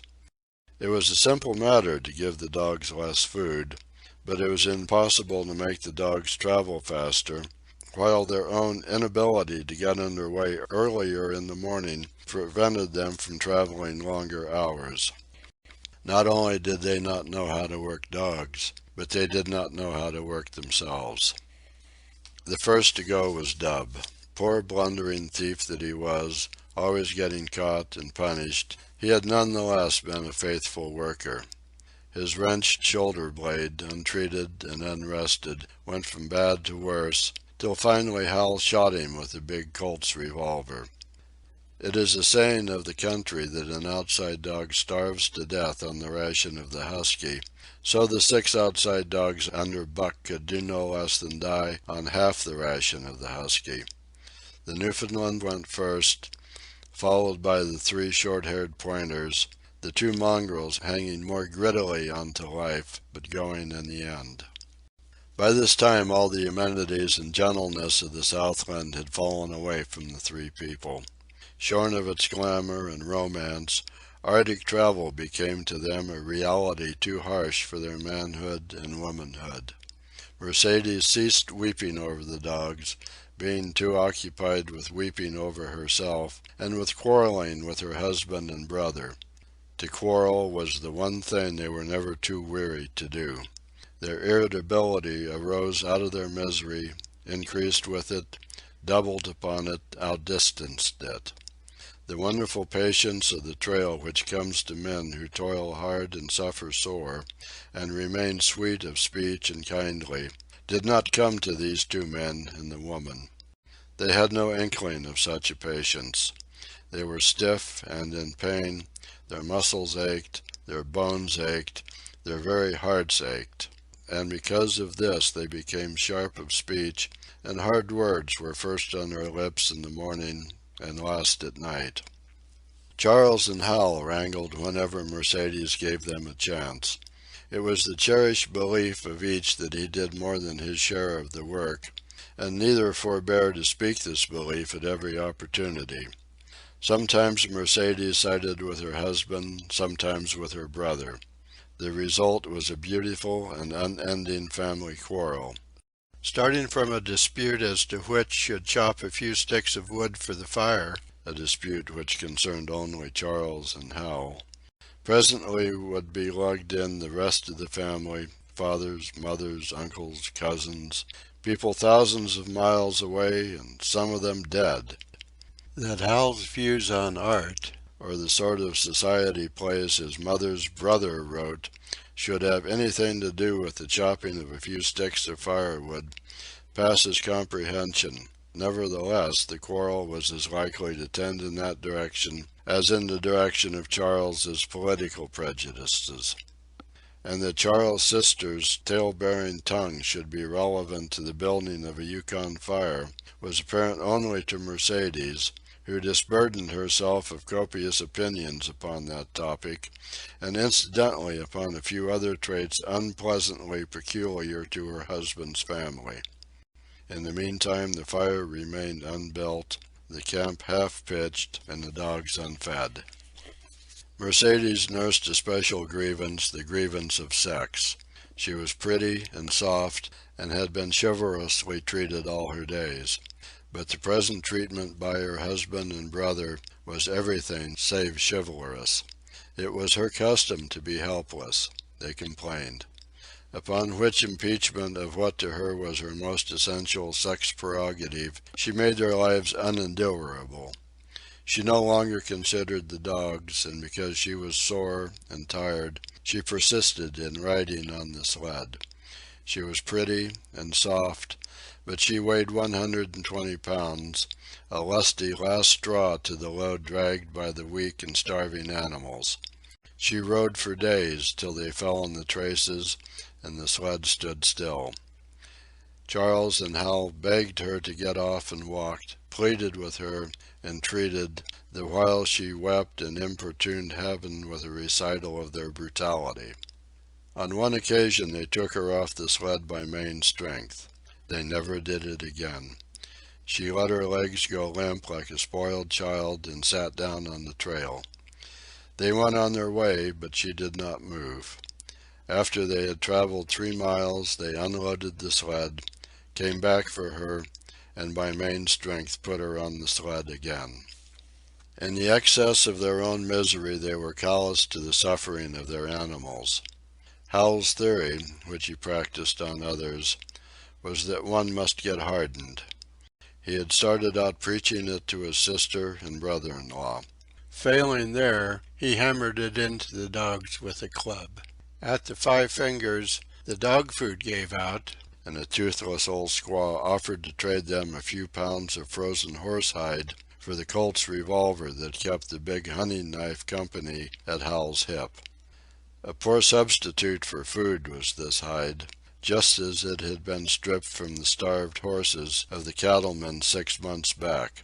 In its frozen state it was more like strips of galvanized iron, and when a dog wrestled it into a stomach it thawed into thin and innutritious leathery strings, and into a mass of short hair, irritating and indigestible.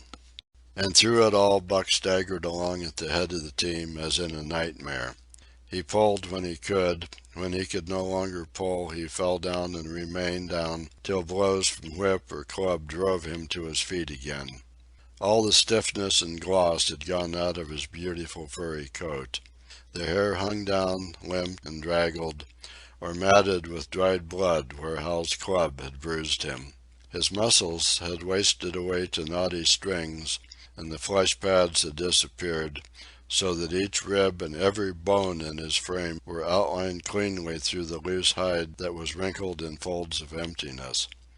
It was heartbreaking, only Buck's heart was unbreakable. The man in the red sweater had proved that. As it was with Buck, so it was with his mates. They were perambulating skeletons. There were 7 altogether, including him. In their very great misery they had become insensible to the bite of the lash or the bruise of the club. The pain of the beating was dull and distant, just as the things their eyes saw and their ears heard seemed dull and distant. They were not half living or quarter living. They were simply so many bags of bones in which sparks of life fluttered faintly. When a halt was made they dropped down in the traces like dead dogs, and the spark dimmed and paled and seemed to go out. and when the club or whip fell upon them, the spark fluttered feebly up, and they tottered to their feet and staggered on. Then came a day when Billy, the good-natured, fell and could not rise. Hal had traded off his revolver, so he took the axe and knocked Billy on the head as he lay in the traces, then cut the carcass out of the harness and dragged it to one side. Buck saw, and his mate saw, and they knew that this thing was very close to them. On the next day Koana went, and but 5 of them remained. Joe, too far gone to be malignant. Pike, crippled and limping, only half conscious and not conscious enough longer to malinger. Sol-leks, the one-eyed, still faithful to the toil of trace and trail, and mournful in that he had so little strength with which to pull. And Buck, still at the head of the team, but no longer enforcing discipline or striving to enforce it, blind with weakness half the time, and keeping the trail by the loom of it and by the dim feel of his feet. It was beautiful spring weather, but neither dogs nor humans were aware of it. Each day the sun rose earlier and set later. It was dawn by 3 in the morning, and twilight lingered till 9 at night. The whole long day was a blaze of sunshine. The ghostly winter silence had given way to the great spring murmur of awakening life. This murmur arose from all the land, fraught with the joy of living. It came from the things that lived and moved again, things which had been as dead and which had not moved during the long months of frost. The sap was rising in the pines. The willows and aspens were bursting out in young buds. Shrubs and vines were putting on fresh garbs of green. Crickets sang in the nights, and in the days all manner of creeping, crawling things rustled forth into the sun. Partridges and woodpeckers were booming and knocking in the forest. Squirrels were chattering, birds singing, and overhead honked the wildfowl driving up from the south in cunning wedges that split the air. From every hill slope came the trickle of running water, the music of unseen fountains. All things were thawing, bending, snapping. The Yukon was straining to break loose the ice that bound it down. It ate away from beneath, the sun ate from above. Air holes formed, fissures sprang and spread apart, while thin sections of ice fell through bodily into the river. And amid all this bursting, rending, throbbing of awakening life, under the blazing sun and through the soft-sighing breezes, like wayfarers to death, staggered the 2 men, the woman, and the huskies. With the dogs falling, Mercedes weeping and riding, Hal swearing innocuously, and Charles' eyes wistfully watering, they staggered into John Thornton's camp at the mouth of White River. When they halted, the dogs dropped down as though they had all been struck dead. Mercedes dried her eyes and looked at John Thornton. Charles sat down on a log to rest. He sat down very slowly and painstakingly, what of his great stiffness. Hal did the talking. John Thornton was whittling the last touches on an axe handle he had made from a stick of birch. He whittled and listened, gave monosyllabic replies, and when it was asked, terse advice. He knew the breed, and he gave his advice in the certainty that it would not be followed. They told us up above that the bottom was dropping out of the trail, and that the best thing for us to do was to lay over, Hal said in response to Thornton's warning to take no more chances on the rotten ice. They told us we couldn't make White River, and here we are. This last with a sneering ring of triumph in it. And they told you true, John Thornton answered. The bottom's likely to drop out at any moment. Only fools, with the blind luck of fools, could have made it. I tell you straight, I wouldn't risk my carcass on that ice for all the gold in Alaska. That's because you're not a fool, I suppose, said Hal. All the same, we'll go on to Dawson. He uncoiled his whip. Get up there, Buck. Hi! Get up there. Mush on. Thornton went on whittling. It was idle, he knew, to get between a fool and his folly, while 2 or 3 fools more or less would not alter the scheme of things. But the team did not get up at the command. It had long since passed into the stage where blows were required to rouse it. The whip flashed out here and there on its merciless errands. John Thornton compressed his lips. Sol-leks was the first to crawl to his feet. Teek followed. Joe came next, yelping with pain. Pike made painful efforts. Twice he fell over when half up, and on the third attempt managed to rise. Buck made no effort. He lay quietly where he had fallen. The lash bit into him again and again, but he neither whined nor struggled. Several times Thornton started, as though to speak, but changed his mind. A moisture came into his eyes, and as the whipping continued, he arose and walked irresolutely up and down. This was the first time Buck had failed, in itself a sufficient reason to drive Hal into a rage. He exchanged the whip for the customary club. Buck refused to move under the rain of heavier blows which now fell upon him. Like his mates, he was barely able to get up, but unlike them, he had made up his mind not to get up. He had a vague feeling of impending doom. This had been strong upon him when he pulled into the bank, and it had not departed from him. What of the thin and rotten ice he had felt under his feet all day, it seemed that he sensed disaster close at hand, out there ahead on the ice where his master was trying to drive him. He refused to stir. So greatly had he suffered, and so far gone was he, that the blows did not hurt much.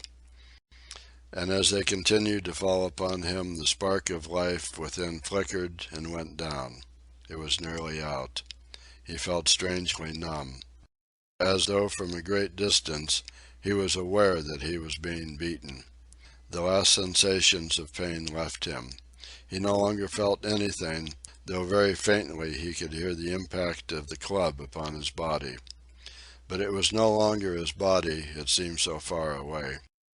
And then, suddenly, without warning, uttering a cry that was inarticulate and more like the cry of an animal, John Thornton sprang upon the man who wielded the club. Hal was hurled backward as though struck by a falling tree. Mercedes screamed. Charles looked on wistfully, wiped his watery eyes, but did not get up because of his stiffness. John Thornton stood over Buck, struggling to control himself, too convulsed with rage to speak. "If you strike that dog again, I'll kill you," he at last managed to say in a choking voice. "It's my dog," Hal replied, wiping the blood from his mouth as he came back. "Get out of my way or I'll fix you. I'm going to Dawson." Thornton stood between him and Buck and evinced no intention of getting out of the way. Hal drew his long hunting knife. Mercedes screamed, cried, laughed, and manifested the chaotic abandonment of hysteria. Thornton rapped Hal's knuckles with the axe handle, knocking the knife to the ground. He rapped his knuckles again as he tried to pick it up. Then he stooped, picked it up himself, and with 2 strokes cut Buck's traces. Hal had no fight left in him. Besides, his hands were full with his sister, or his arms, rather, while Buck was too near dead to be of further use in hauling the sled. A few minutes later they pulled out from the bank and down the river. Buck heard them go and raised his head to see. Pike was leading, Sol-leks was at the wheel, and between were Joe and Teek. They were limping and staggering. Mercedes was riding the loaded sled. Hal guided at the gee-pole, and Charles stumbled along in the rear. As Buck watched them, Thornton knelt beside him and with rough, kindly hands searched for broken bones. By the time his search had disclosed nothing more than many bruises and a state of terrible starvation, the sled was a quarter of a mile away. Dog and man watched it crawling along over the ice. Suddenly they saw its back end drop down, as into a rut, and the gee-pole, with Hal clinging to it, jerk into the air. Mercedes's scream came to their ears. They saw Charles turn and make one step to run back, and then a whole section of ice give way, and dogs and humans disappear. A yawning hole was all that was to be seen. The bottom had dropped out of the trail. John Thornton and Buck looked at each other. "You poor devil," said John Thornton, and Buck licked his hand. End of Chapter 5. Chapter 6. For the Love of a Man. When John Thornton froze his feet in the previous December, his partners had made him comfortable and left him to get well, going on themselves up the river to get out a raft of saw logs for Dawson. He was still limping slightly at the time he rescued Buck, but with the continued warm weather, even the slight limp left him.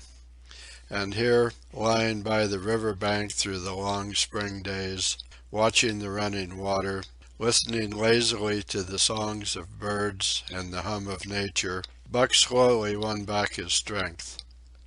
A rest comes very good after one has traveled 3,000 miles, and it must be confessed that Buck waxed lazy as his wounds healed, his muscles swelled out, and the flesh came back to cover his bones.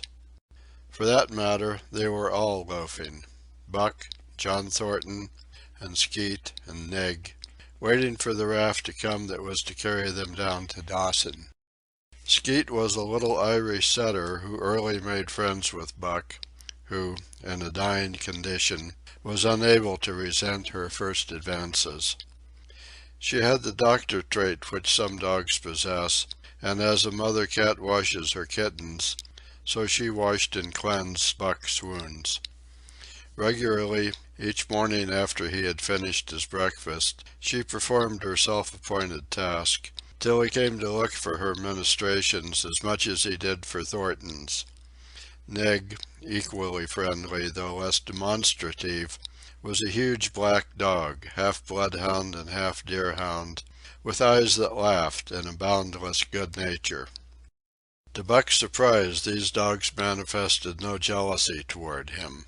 They seemed to share the kindliness and largeness of John Thornton. As Buck grew stronger, they enticed him into all sorts of ridiculous games, in which Thornton himself could not forbear to join, and in this fashion Buck romped through his convalescence and into a new existence. Love, genuine passionate love, was his for the first time. This he had never experienced at Judge Miller's down in the sun-kissed Santa Clara Valley. With the Judge's sons, hunting and tramping, it had been a working partnership, with the Judge's grandsons a sort of pompous guardianship, and with the Judge himself a stately and dignified friendship. But love that was feverish and burning, that was adoration, that was madness, it had taken John Thornton to arouse. This man had saved his life, which was something, but further, he was the ideal master. Other men saw to the welfare of their dogs from a sense of duty and business expediency. He saw to the welfare of his as if they were his own children, because he could not help it. And he saw further. He never forgot a kindly greeting or a cheering word, and to sit down for a long talk with them, gas he called it, was as much his delight as theirs. He had a way of taking Buck's head roughly between his hands, and resting his own head upon Buck's, of shaking him back and forth, the while calling him ill names that to Buck were love names. Buck knew no greater joy than that rough embrace and the sound of murmured oaths, and at each jerk back and forth it seemed that his heart would be shaken out of his body, so great was its ecstasy. And when, released, he sprang to his feet, his mouth laughing, his eyes eloquent, his throat vibrant with unuttered sound, and in that fashion remained without movement, John Thornton would reverently exclaim, "God, you can all but speak." Buck had a trick of love expression that was akin to hurt. He would often seize Thornton's hand in his mouth and close so fiercely that the flesh bore the impress of his teeth for some time afterward. And as Buck understood the oaths to be love words, so the man understood this feigned bite for a caress. For the most part, however, Buck's love was expressed in adoration. While he went wild with happiness when Thornton touched him or spoke to him, he did not seek these tokens. Unlike Skeet, who was wont to shove her nose under Thornton's hand and nudge till petted, or Nig, who would stalk up and rest his great head on Thornton's knee, Buck was content to adore at a distance. He would lie by the hour, eager, alert, at Thornton's feet, looking up into his face, dwelling upon it, studying it, following with keenest interest each fleeting expression, every movement or change of feature. Or, as chance might have it, he would lie farther away to the side or rear, watching the outlines of the man and the occasional movements of his body. And often, such was the communion in which they lived, the strength of Buck's gaze would draw John Thornton's head around, and he would return the gaze without speech, his heart shining out of his eyes as Buck's heart shone out. For a long time after his rescue, Buck did not like Thornton to get out of his sight. From the moment he left the tent to when he entered it again, Buck would follow at his heels. His transient master, since he had come into the Northland, had bred in him a fear that no master could be permanent. He was afraid that Thornton would pass out of his life as Perrault and Francois and the Scotch half-breed had passed out. Even in the night, in his dreams, he was haunted by this fear. At such times he would shake off sleep and creep through the chill to the flap of the tent, where he would stand and listen to the sound of his master's breathing. But in spite of this great love he bore John Thornton, which seemed to bespeak the soft, civilizing influence, the strain of the primitive, which the Northland had aroused in him, remained alive and active. Faithfulness and devotion, things born of fire and roof, were his, yet he retained his wildness and wiliness. He was a thing of the wild, come in from the wild to sit by John Thornton's fire, rather than a dog of the soft Southland stamped with the marks of generations of civilization. Because of his very great love, he could not steal from this man, but from any other man in any other camp, he did not hesitate an instant, while the cunning with which he stole enabled him to escape detection. His face and body were scored by the teeth of many dogs, and he fought as fiercely as ever and more shrewdly. Skeet and Nig were too good-natured for quarreling. Besides, they belonged to John Thornton. But the strange dog, no matter what the breed or valor, swiftly acknowledged Buck's supremacy or found himself struggling for life with a terrible antagonist. And Buck was merciless. He had learned well the law of club and fang, and he never forewent an advantage or drew back from a foe he had started on the way to death. He had lessoned from Spitz and from the chief fighting dogs of the police and mail, and knew there was no middle course. He must master or be mastered, while to show mercy was a weakness. Mercy did not exist in the primordial life. It was misunderstood for fear, and such misunderstandings made for death. Kill or be killed, eat or be eaten was the law, and this mandate, down out of the depths of time, he obeyed. He was older than the days he had seen and the breaths he had drawn. He linked the past with the present, and the eternity behind him throbbed through him in a mighty rhythm to which he swayed as the tides and seasons swayed. He sat by John Thornton's fire, a broad-breasted dog, white-fanged and long-furred, but behind him were the shades of all manner of dogs, half-wolves and wild wolves, urgent and prompting, tasting the savor of the meat he ate, thirsting for the water he drank, scenting the wind with him, listening with him and telling him the sounds made by the wild life in the forest, dictating his moods, directing his actions, lying down to sleep with him when he lay down, and dreaming with him and beyond him, and becoming themselves the stuff of his dreams. So peremptorily did these shades beckon him that each day mankind and the claims of mankind slipped farther from him. Deep in the forest a call was sounding, and as often as he heard this call, mysteriously thrilling and luring, he felt compelled to turn his back upon the fire and the beaten earth around it, and to plunge into the forest, and on, he knew not where or why, nor did he wonder where or why, the call sounding imperiously deep in the forest. But as often as he gained the soft unbroken earth and the green shade, the love for John Thornton drew him back to the fire again. Thornton alone held him. The rest of mankind was as nothing. Chance travelers might praise or pet him, but he was cold under it all, and from a too demonstrative man he would get up and walk away.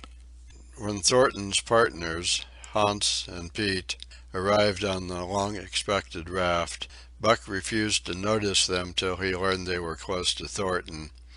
After that he tolerated them in a passive sort of way, accepting favors from them as though he favored them by accepting. They were of the same large type as Thornton, living close to the earth, thinking simply and seeing clearly, and ere they swung the raft into the big eddy by the sawmill at Dawson, they understood Buck and his ways, and did not insist upon an intimacy such as obtained with Skeet and Nig. For Thornton, however, his love seemed to grow and grow. He, alone among men, could put a pack upon Buck's back in the summer traveling. Nothing was too great for Buck to do when Thornton commanded. One day they had grub-staked themselves from the proceeds of the raft and left Dawson for the headwaters of the Tanana. The men and dogs were sitting on the crest of a cliff which fell away, straight down, to naked bedrock 300 feet below. John Thornton was sitting near the edge, Buck at his shoulder. A thoughtless whim seized Thornton, and he drew the attention of Hans and Pete to the experiment he had in mind. "Jump, Buck," he commanded, sweeping his arm out and over the chasm. The next instant he was grappling with Buck on the extreme edge, while Hans and Pete were dragging them back into safety. "It's uncanny," Pete said, after it was over, and they had caught their speech. Thornton shook his head. "No, it is splendid, and it is terrible, too. Do you know, it sometimes makes me afraid." "I'm not hankering to be the man that lays hands on you while he's around," Pete announced conclusively, nodding his head toward Buck. "Py Chingo," was Hans's contribution. "Not mineself, either." It was at Circle City, ere the year was out, that Pete's apprehensions were realized. Black Burton, a man evil-tempered and malicious, had been picking a quarrel with the tenderfoot at the bar, while Thornton stepped good-naturedly between. Buck, as was his custom, was lying in a corner, head on paws, watching his master's every action. Burton struck out, without warning, straight from the shoulder. Thornton was sent spinning, and saved himself from falling only by clutching the rail of the bar. Those who were looking on heard what was neither bark nor yelp, but a something which is best described as a roar, and they saw Buck's body rise up in the air as he left the floor for Burton's throat. The man saved his life by instinctively throwing out his arm, but was hurled backward to the floor with Buck on top of him. Buck loosed his teeth from the flesh of the arm and drove in again for the throat. This time the man succeeded only in partly blocking, and his throat was torn open. Then the crowd was upon Buck, and he was driven off, but while a surgeon checked the bleeding, he prowled up and down, growling furiously, attempting to rush in, and being forced back by an array of hostile clubs. A miners' meeting, called on the spot, decided that the dog had sufficient provocation, and Buck was discharged. but his reputation was made, and from that day his name spread through every camp in Alaska. Later on, in the fall of the year, he saved John Thornton's life in quite another fashion. The three partners were lining a long and narrow poling boat down a bad stretch of rapids on the 40-Mile Creek.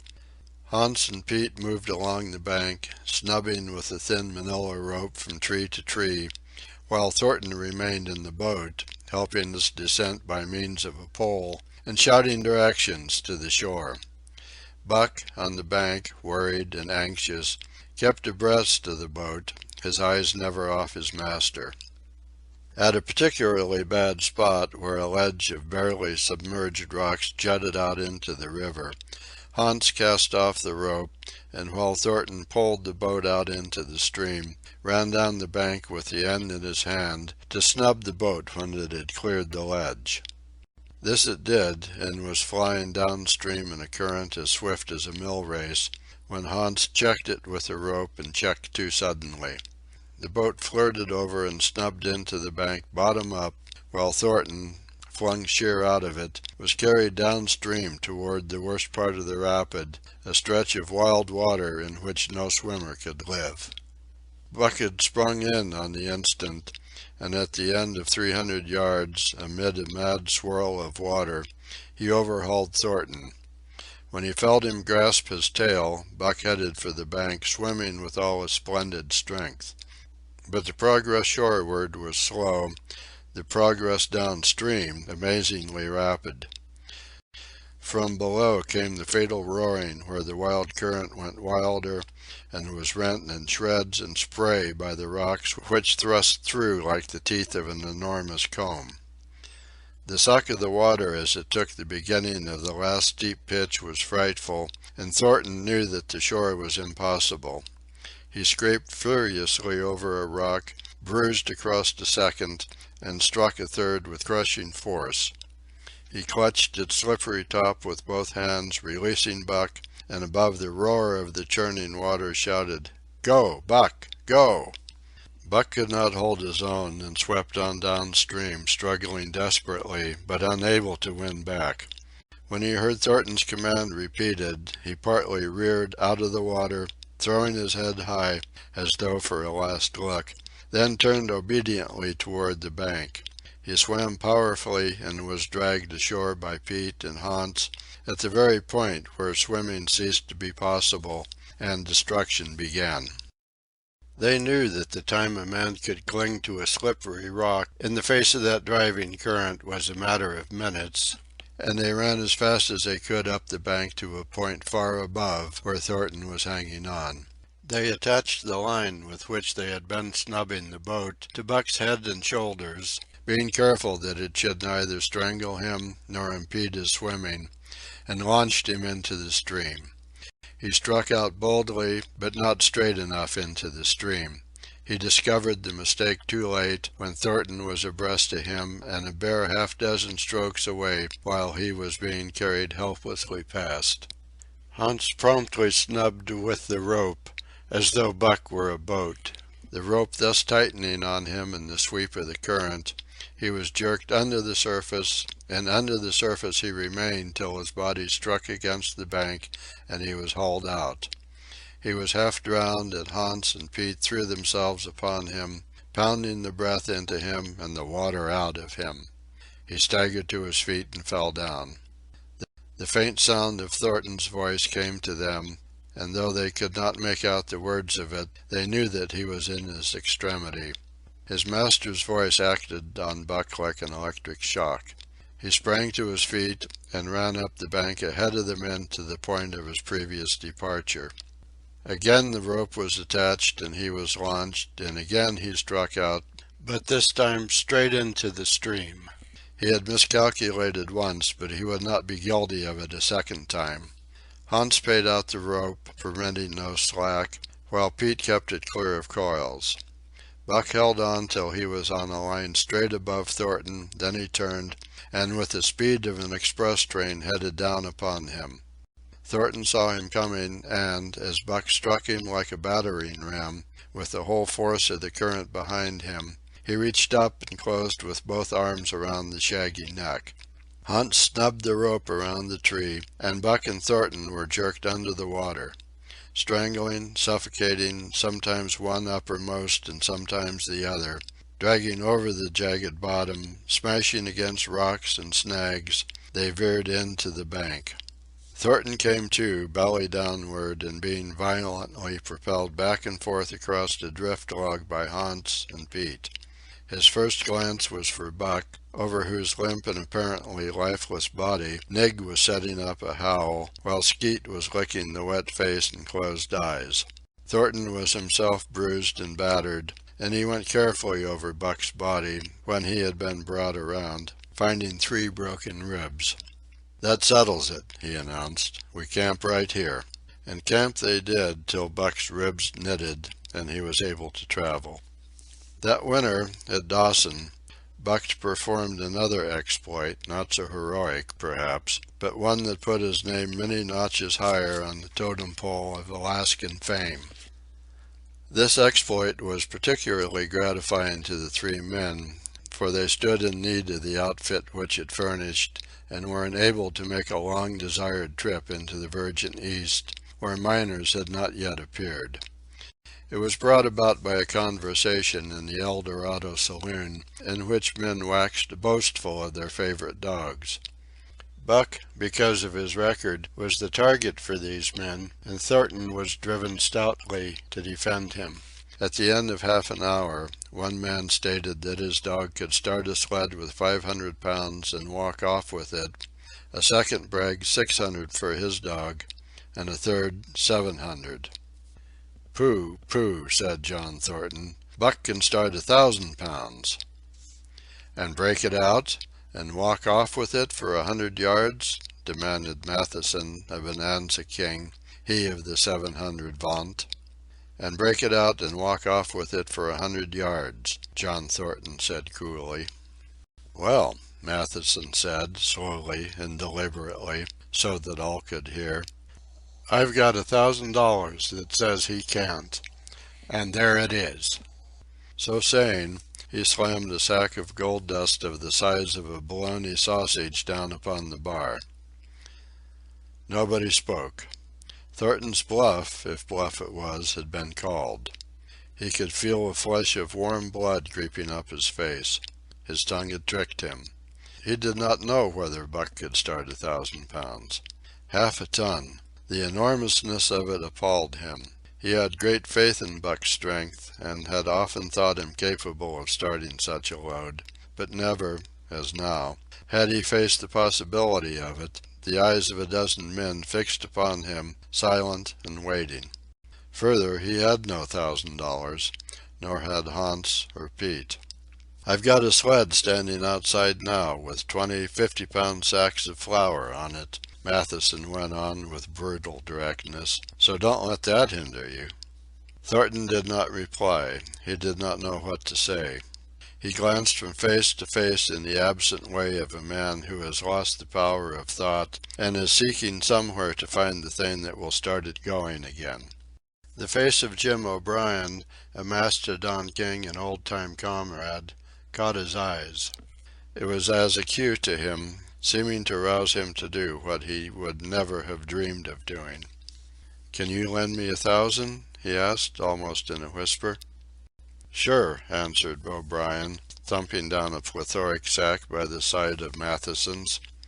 "Though it's little faith I'm having, John, that the beast can do the trick." The El Dorado emptied its occupants into the street to see the test.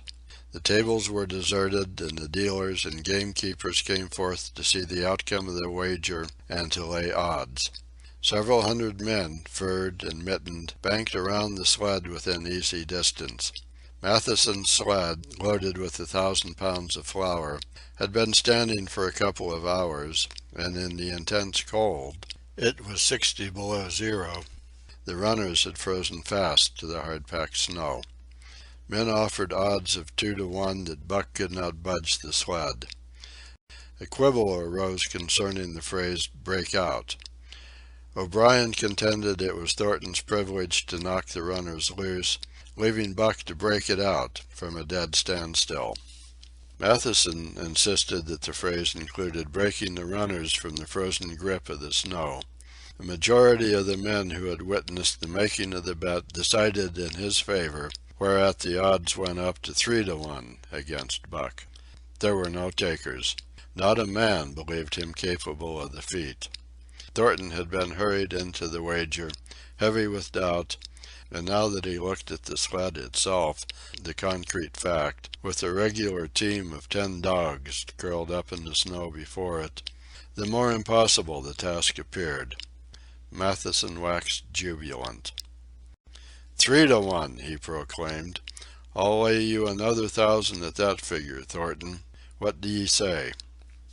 Thornton's doubt was strong in his face, but his fighting spirit was aroused.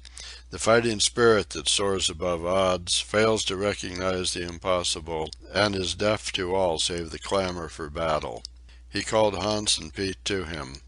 Their sacks were slim, and with his own, the 3 partners could rake together only $200. In the ebb of their fortunes, this sum was their total capital, yet they laid it unhesitatingly against Matthewson's 600. The team of 10 dogs was unhitched, and Buck, with his own harness, was put into the sled. He had caught the contagion of the excitement, and he felt that in some way he must do a great thing for John Thornton. Murmurs of admiration at his splendid appearance went up. He was in perfect condition, without an ounce of superfluous flesh, and the 150 pounds that he weighed were so many pounds of grit and virility. His furry coat shone with the sheen of silk. Down the neck and across the shoulders his mane, in repose as it was, half bristled and seemed to lift with every movement, as though excessive vigor made each particular hair alive and active. The great breast and heavy forelegs were no more than in proportion with the rest of the body, where the muscles showed in tight rolls underneath the skin. Men felt these muscles and proclaimed them hard as iron, and the odds went down to 2-1. Gad, sir, stuttered a member of the latest dynasty, a king of the skookum benches. I offer you 800 for him, sir, before the test, sir. 800, just as he stands. Thornton shook his head and stepped to Buck's side. You must stand off from him, Matthewson protested. Free play and plenty of room.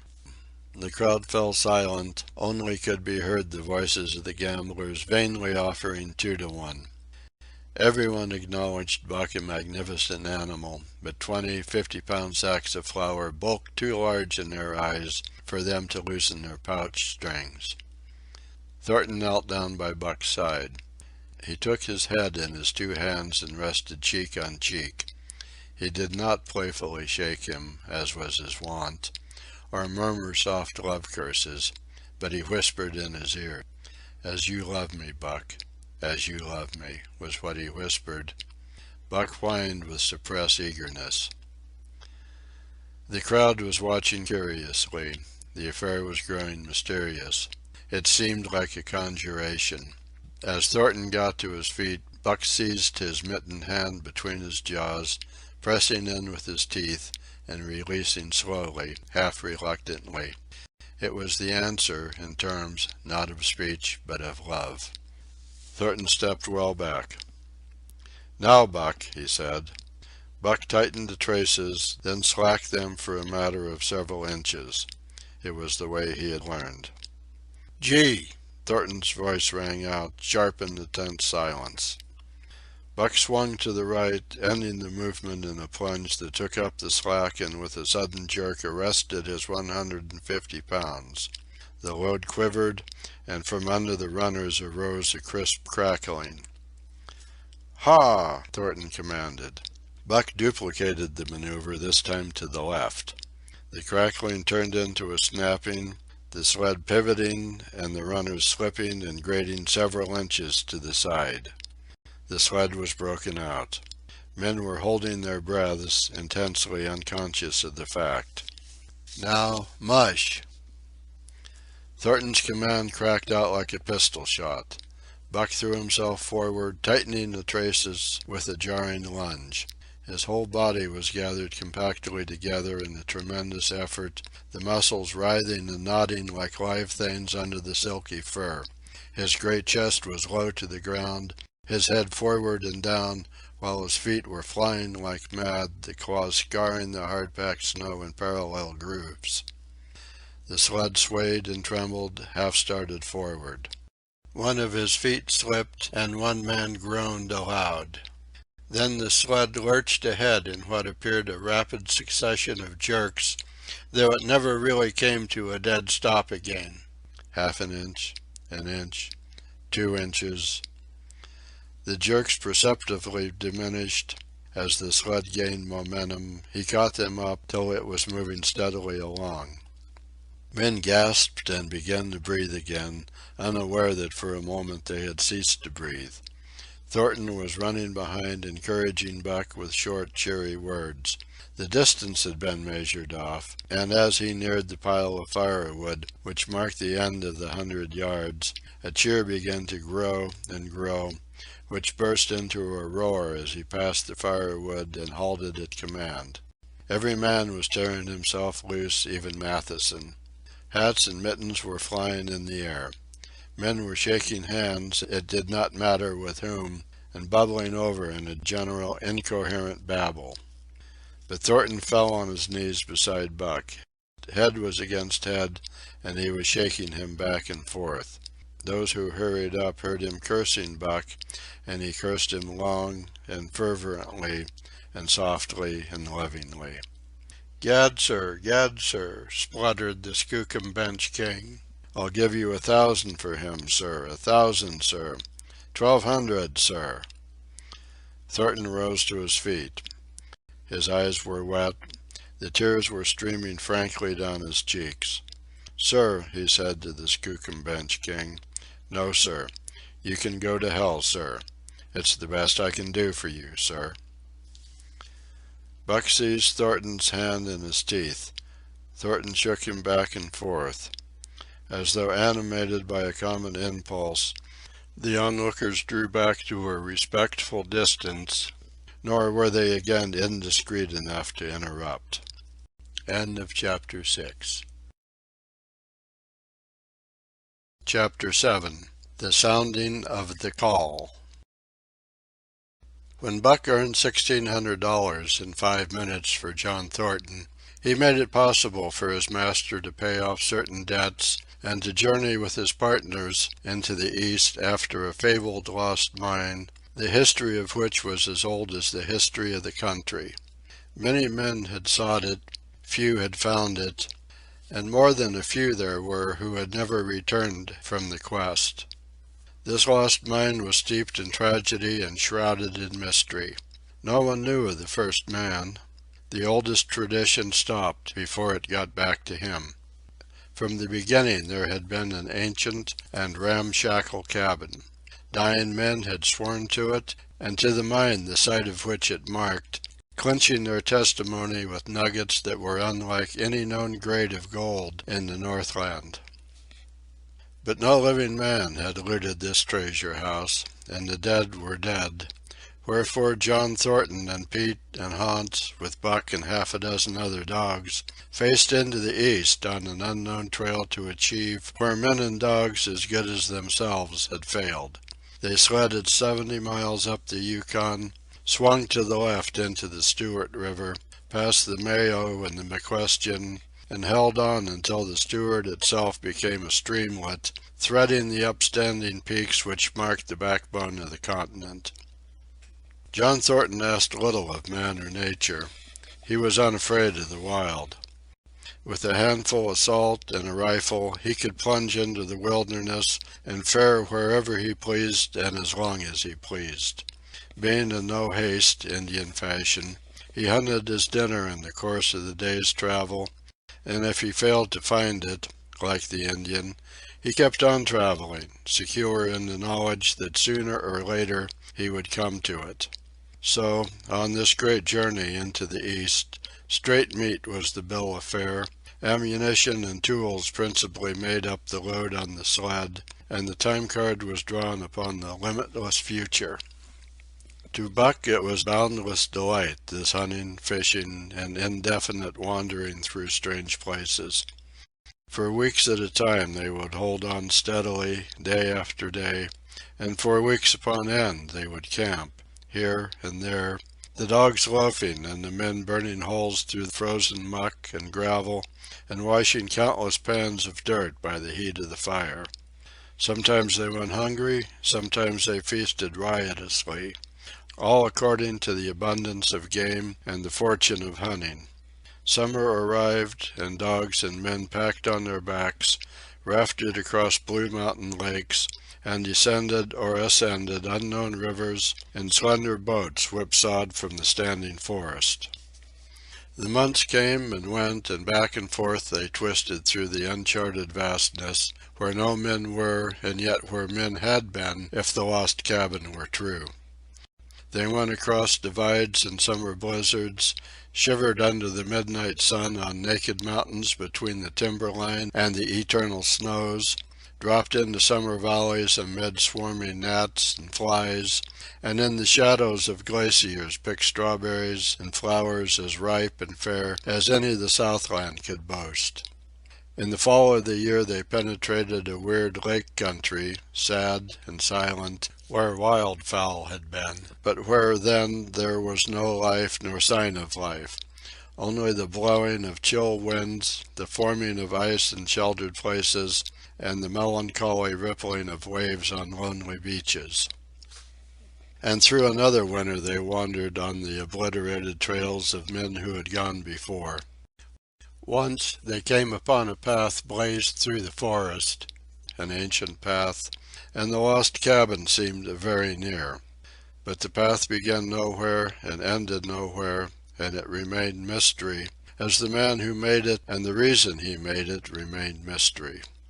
Another time they chanced upon the time-graven wreckage of a hunting lodge, and amid the shreds of rotted blankets, John Thornton found a long-barreled flintlock. He knew it for a Hudson Bay Company gun of the young days in the Northwest, when such a gun was worth its height in beaver skins packed flat. And that was all. No hint as to the man who in an earlier day had reared the lodge and left the gun among the blankets. Spring came on once more, and at the end of all their wanderings they found, not the lost cabin, but a shallow placer in a broad valley where the gold showed like yellow butter across the bottom of the washing pan. They sought no farther. Each day they worked earned them thousands of dollars in clean dust and nuggets, and they worked every day. The gold was sacked in moose-hide bags, 50 pounds to the bag, and piled like so much firewood outside the Spruce Bough Lodge. Like giants they toiled, days flashing on the heels of days like dreams as they heaped the treasure up. There was nothing for the dogs to do, save the hauling in of meat now and again that Thornton killed, and Buck spent long hours musing by the fire. The vision of the short-legged hairy man came to him more frequently, now that there was little work to be done, and often, blinking by the fire, Buck wandered with him in that other world which he remembered. The salient thing of this other world seemed fear. When he watched the hairy man sleeping by the fire, head between his knees and hands clasped above, Buck saw that he slept restlessly, with many starts and awakenings, at which times he would peer fearfully into the darkness and fling more wood upon the fire. Did they walk by the beach of a sea, where the hairy man gathered shellfish, and ate them as he gathered, it was with eyes that roved everywhere for hidden danger, and with legs prepared to run like the wind at its first appearance. Through the forest they crept noiselessly, Buck at the hairy man's heels, and they were alert and vigilant, the pair of them, ears twitching and moving and nostrils quivering, for the man heard and smelled as keenly as Buck. The hairy man could spring up into the trees and travel ahead as fast as on the ground, swinging by the arms from limb to limb, sometimes a dozen feet apart, letting go and catching, never falling, never missing his grip. In fact, he seemed as much at home among the trees as on the ground. And Buck had memories of nights of vigil spent beneath trees wherein the hairy man roosted, holding on tightly as he slept. And closely akin to the visions of the hairy man was the call still sounding in the depths of the forest. It filled him with a great unrest and strange desires. It caused him to feel a vague, sweet gladness, and he was aware of wild yearnings and stirrings for he knew not what. Sometimes he pursued the call into the forest, looking for it as though it were a tangible thing, barking softly or defiantly as the mood might dictate. He would thrust his nose into the cool wood moss or into the black soil where long grasses grew, and snort with joy at the fat earth smells, or he would crouch for hours, as if in concealment, behind fungus-covered trunks of fallen trees, wide-eyed and wide-eared to all that moved and sounded about him. It might be, lying thus, that he hoped to surprise this call he could not understand. But he did not know why he did these various things. He was impelled to do them, and did not reason about them at all. Irresistible impulses seized him. He would be lying in camp, dozing lazily in the heat of the day, when suddenly his head would lift and his ears cock up, intent and listening, and he would spring to his feet and dash away, and on, for hours, through the forest aisles and across the open spaces where the niggerheads bunched. He loved to run down dry watercourses, and to creep and spy upon the bird life in the woods. For a day at a time he would lie in the underbrush where he could watch the partridges drumming and strutting up and down. But especially he loved to run in the dim twilight of the summer midnights, listening to the subdued and sleepy murmurs of the forest, reading signs and sounds as man may read a book, and seeking for the mysterious something that called, waking or sleeping at all times, for him to come. One night he sprang from sleep with a start, eager-eyed, nostrils quivering and scenting, his mane bristling in recurrent waves. From the forest came the call, or one note of it, for the call was many-noted, distinct and definite as never before, a long-drawn howl, like, yet unlike, any noise made by husky dog. And he knew it, in the old familiar way, as a sound heard before. He sprang through the sleeping camp and in swift silence dashed through the woods. As he drew closer to the cry he went more slowly, with caution in every movement, till he came to an open place among the trees, and looking out saw, erect on haunches, with nose pointed to the sky, a long, lean timber wolf.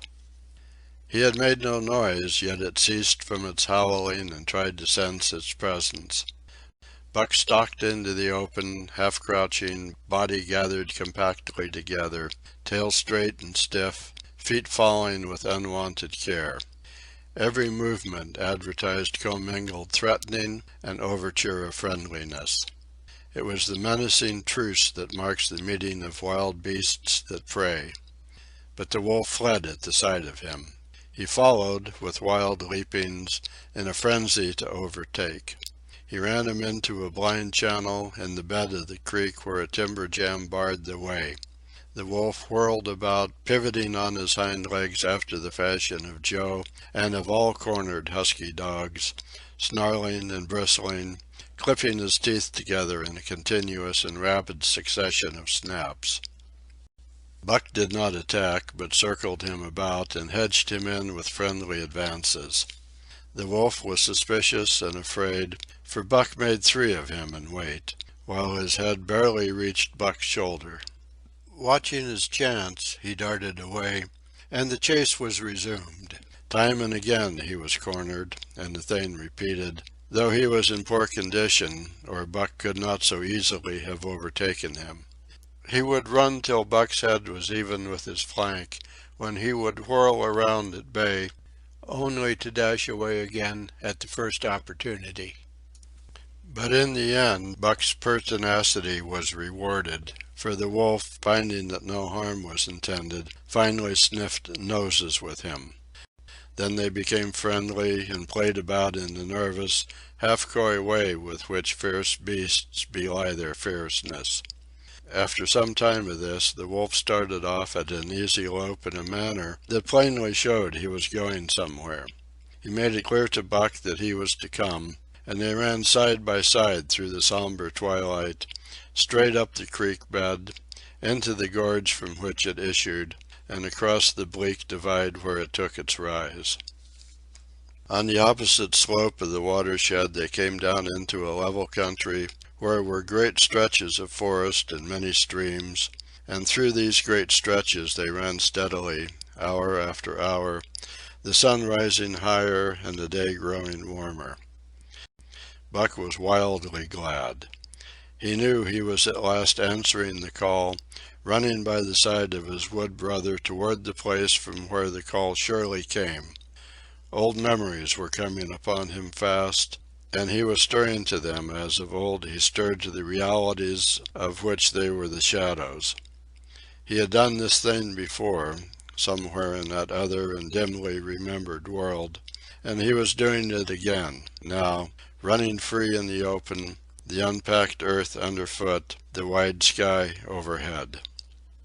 They stopped by a running stream to drink, and, stopping, Buck remembered John Thornton. He sat down. The wolf started on toward the place from where the call surely came, then returned to him, sniffing noses and making actions as though to encourage him. But Buck turned about and started slowly on the back track. For the better part of an hour the wild brother ran by his side, whining softly. Then he sat down, pointed his nose upward, and howled. It was a mournful howl, and as Buck held steadily on his way, he heard it grow faint and fainter, until it was lost in the distance. John Thornton was eating dinner when Buck dashed into camp and sprang upon him in a frenzy of affection, overturning him, scrambling upon him, licking his face, biting his hand, playing the general tomfool, as John Thornton characterized it, the while he shook Buck back and forth and cursed him lovingly. For 2 days and nights Buck never left camp, never let Thornton out of his sight. He followed him about at his work, watched him while he ate, saw him into his blankets at night and out of them in the morning. But after 2 days the call in the forest began to sound more imperiously than ever. Buck's restlessness came back on him, and he was haunted by recollections of the wild brother, and of the smiling land beyond the divide, and the run side by side through the wide forest stretches. Once again he took to wandering in the woods, but the wild brother came no more, and though he listened through long vigils, the mournful howl was never raised. He began to sleep out at night, staying away from camp for days at a time, and once he crossed the divide at the head of the creek and went down into the land of timber and streams. There he wandered for a week, seeking vainly for fresh sign of the wild brother, killing his meat as he traveled, and traveling with the long, easy lope that seems never to tire. He fished for salmon in a broad stream that emptied somewhere into the sea, and by this stream he killed a large black bear, blinded by the mosquitoes while likewise fishing, and raging through the forest, helpless and terrible. Even so, it was a hard fight, and it aroused the last latent remnants of Buck's ferocity. And 2 days later, when he returned to his kill, and found a dozen wolverines quarreling over the spoil, he scattered them like chaff, and those that fled left 2 behind who would quarrel no more. The blood-longing became stronger than ever before.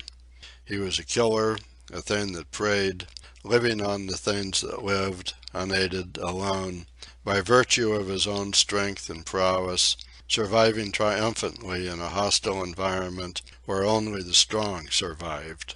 Because of all this he became possessed of a great pride in himself, which communicated itself like a contagion to his physical being.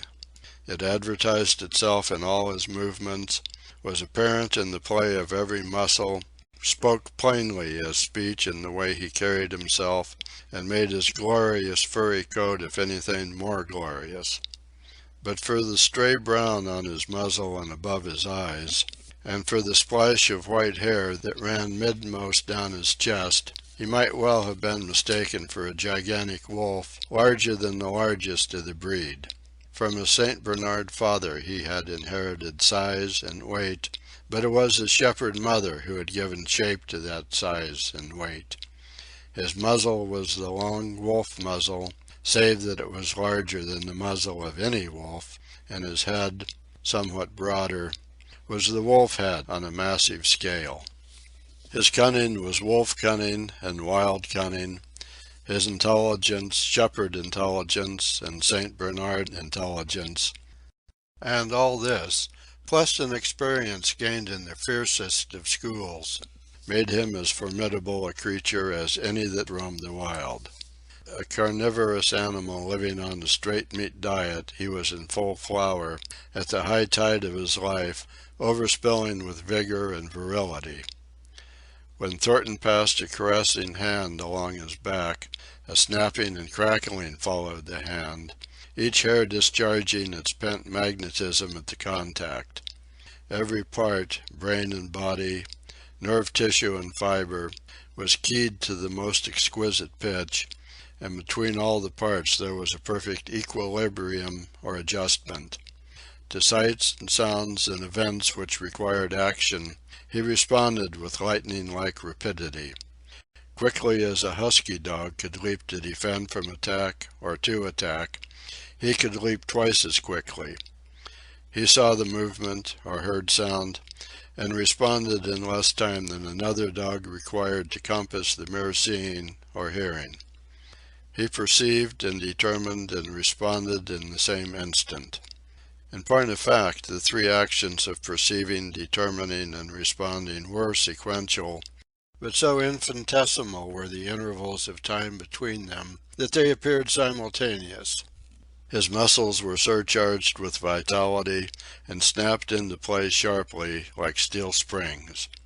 Life streamed through him in splendid flood, glad and rampant, until it seemed that it would burst him asunder in sheer ecstasy and pour forth generously over the world. "Never was there such a dog," said John Thornton one day, as the partners watched Buck marching out of camp. "When he was made, the mold was broke," said Pete. "Py Jingo, I t'ink so myself," Hans affirmed. They saw him marching out of camp, but they did not see the instant and terrible transformation which took place as soon as he was within the secrecy of the forest. He no longer marched. At once he became a thing of the wild, stealing along softly, cat-footed, a passing shadow that appeared and disappeared among the shadows. He knew how to take advantage of every cover, to crawl on his belly like a snake, and like a snake to leap and strike. He could take a ptarmigan from its nest, kill a rabbit as it slept, and snap in mid-air the little chipmunks fleeing a second too late for the trees. Fish in open pools were not too quick for him, nor were beavers mending their dams too wary. He killed to eat, not from wantonness, but he preferred to eat what he killed himself. So a lurking humor ran through his deeds, and it was his delight to steal upon the squirrels and, when he all but had them, to let them go, chattering in mortal fear to the tree-tops. As the fall of the year came on, the moose appeared in greater abundance, moving slowly down to meet the winter in the lower and less vigorous valleys. Buck had already dragged down a stray part-grown calf, but he wished strongly for larger and more formidable quarry, and he came upon it one day on the divide at the head of the creek. A band of 20 moose had crossed over from the land of streams and timber, and chief among them was a great bull. He was in a savage temper, and, standing over 6 feet from the ground, was as formidable an antagonist as even Buck could desire. Back and forth the bull tossed his great palmated antlers, branching to 14 points and embracing 7 feet within the tips. His small eyes burned with a vicious and bitter light, while he roared with fury at sight of Buck. From the bull's side, just forward of the flank, protruded a feathered arrow end, which accounted for his savageness. Guided by that instinct which came from the old hunting days of the primordial world, Buck proceeded to cut the bull out from the herd. It was no slight task. He would bark and dance about in front of the bull, just out of reach of the great antlers and of the terrible splay hoofs which could have stamped his life out with a single blow. Unable to turn his back on the fanged danger and go on, the bull would be driven into paroxysms of rage. At such moments he charged Buck, who retreated craftily, luring him on by a simulated inability to escape. But when he was thus separated from his fellows, 2 or 3 of the younger bulls would charge back upon Buck and enable the wounded bull to rejoin the herd. There is a patience of the wild, dogged, tireless, persistent as life itself, that holds motionless for endless hours the spider in its web, the snake in its coils, the panther in its ambuscade. This patience belongs peculiarly to life when it hunts its living food, and it belonged to Buck as he clung to the flank of the herd, retarding its march, irritating the young bulls, worrying the cows with their half-grown calves, and driving the wounded bull mad with helpless rage. For half a day this continued. Buck multiplied himself, attacking from all sides, enveloping the herd in a whirlwind of menace, cutting out his victim as fast as it could rejoin its mates, wearing out the patience the creatures preyed upon, which is a lesser patience than that of the creatures preying. As the day wore along and the sun dropped to its bed in the northwest, the darkness had come back and the fall nights were 6 hours long. The young bulls retraced their steps more and more reluctantly to the aid of their beset leader. The downcoming winter was harrying them on to the lower levels, and it seemed they could never shake off this tireless creature that held them back. Besides, it was not the life of the herd, or of the young bulls, that was threatened. The life of only one member was demanded, which was a remoter interest than their lives, and in the end they were content to pay the toll. As twilight fell, the old bull stood with lowered head, watching his mates, the cows he had known, the calves he had fathered, the bulls he had mastered, as they shambled on at a rapid pace through the fading light. He could not follow, for before his nose leaped the merciless fanged terror that would not let him go. 300 weight more than half a ton he weighed. He had lived a long, strong life, full of fight and struggle, and at the end he faced death at the teeth of a creature whose head did not reach beyond his great knuckled knees. From then on, night and day, Buck never left his prey, never gave it a moment's rest, never permitted it to browse the leaves of trees or the shoots of young birch and willow. Nor did he give the wounded bull opportunity to slake his burning thirst in the slender, trickling streams they crossed. Often, in desperation, he burst into long stretches of flight. At such times Buck did not attempt to stay him, but loped easily at his heels, satisfied with the way the game was played, lying down when the moose stood still, attacking him fiercely when he strove to eat or drink. The great head drooped more and more under its tree of horns, and the shambling trot grew weak and weaker. He took to standing for long periods, with nose to the ground, and dejected ears dropped limply, and Buck found more time in which to get water for himself and in which to rest. At such moments, panting with red lolling tongue and with eyes fixed upon the big bull, it appeared to Buck that a change was coming over the face of things. He could feel a new stir in the land. As the moose were coming into the land, other kinds of life were coming in. Forest and stream and air seemed palpitant with their presence. The news of it was borne in upon him, not by sight or sound or smell, but by some other and subtler sense. He heard nothing, saw nothing, yet knew that the land was somehow different, that through it strange things were afoot and ranging, and he resolved to investigate after he had finished the business in hand. At last, at the end of the fourth day, he pulled the great moose down. For a day and a night he remained by the kill, eating and sleeping, turn and turn about. Then, rested, refreshed, and strong, he turned his face toward camp and John Thornton. He broke into the long, easy lope, and went on, hour after hour, never at loss for the tangled way, heading straight home through strange country with a certitude of direction that put man and his magnetic needle to shame. As he held on, he became more and more conscious of the new stir in the land. There was life abroad in it different from the life which had been there throughout the summer. No longer was this fact borne in upon him in some subtle, mysterious way. The birds talked of it, the squirrels chattered about it, the very breeze whispered of it. Several times he stopped and drew in the fresh morning air in great sniffs, reading a message which made him leap on with greater speed. He was oppressed with a sense of calamity happening, if it were not calamity already happened, and as he crossed the last watershed and dropped down into the valley toward camp, he proceeded with greater caution. 3 miles away he came upon a fresh trail that sent his neck hair rippling and bristling. It led straight toward camp and John Thornton. Buck hurried on, swiftly and stealthily, every nerve straining and tense, alert to the multitudinous details which told the story, all but the end. His nose gave him a varying description of the passage of the life on the heels of which he was traveling. He remarked the pregnant silence of the forest. The bird life had flitted. The squirrels were in hiding. One only he saw, a sleek gray fellow flattened against a gray dead limb so that he seemed a part of it, a woody excrescence upon the wood itself. As Buck slid along with the obscureness of a gliding shadow, his nose was jerked suddenly to the side as though a positive force had gripped and pulled it.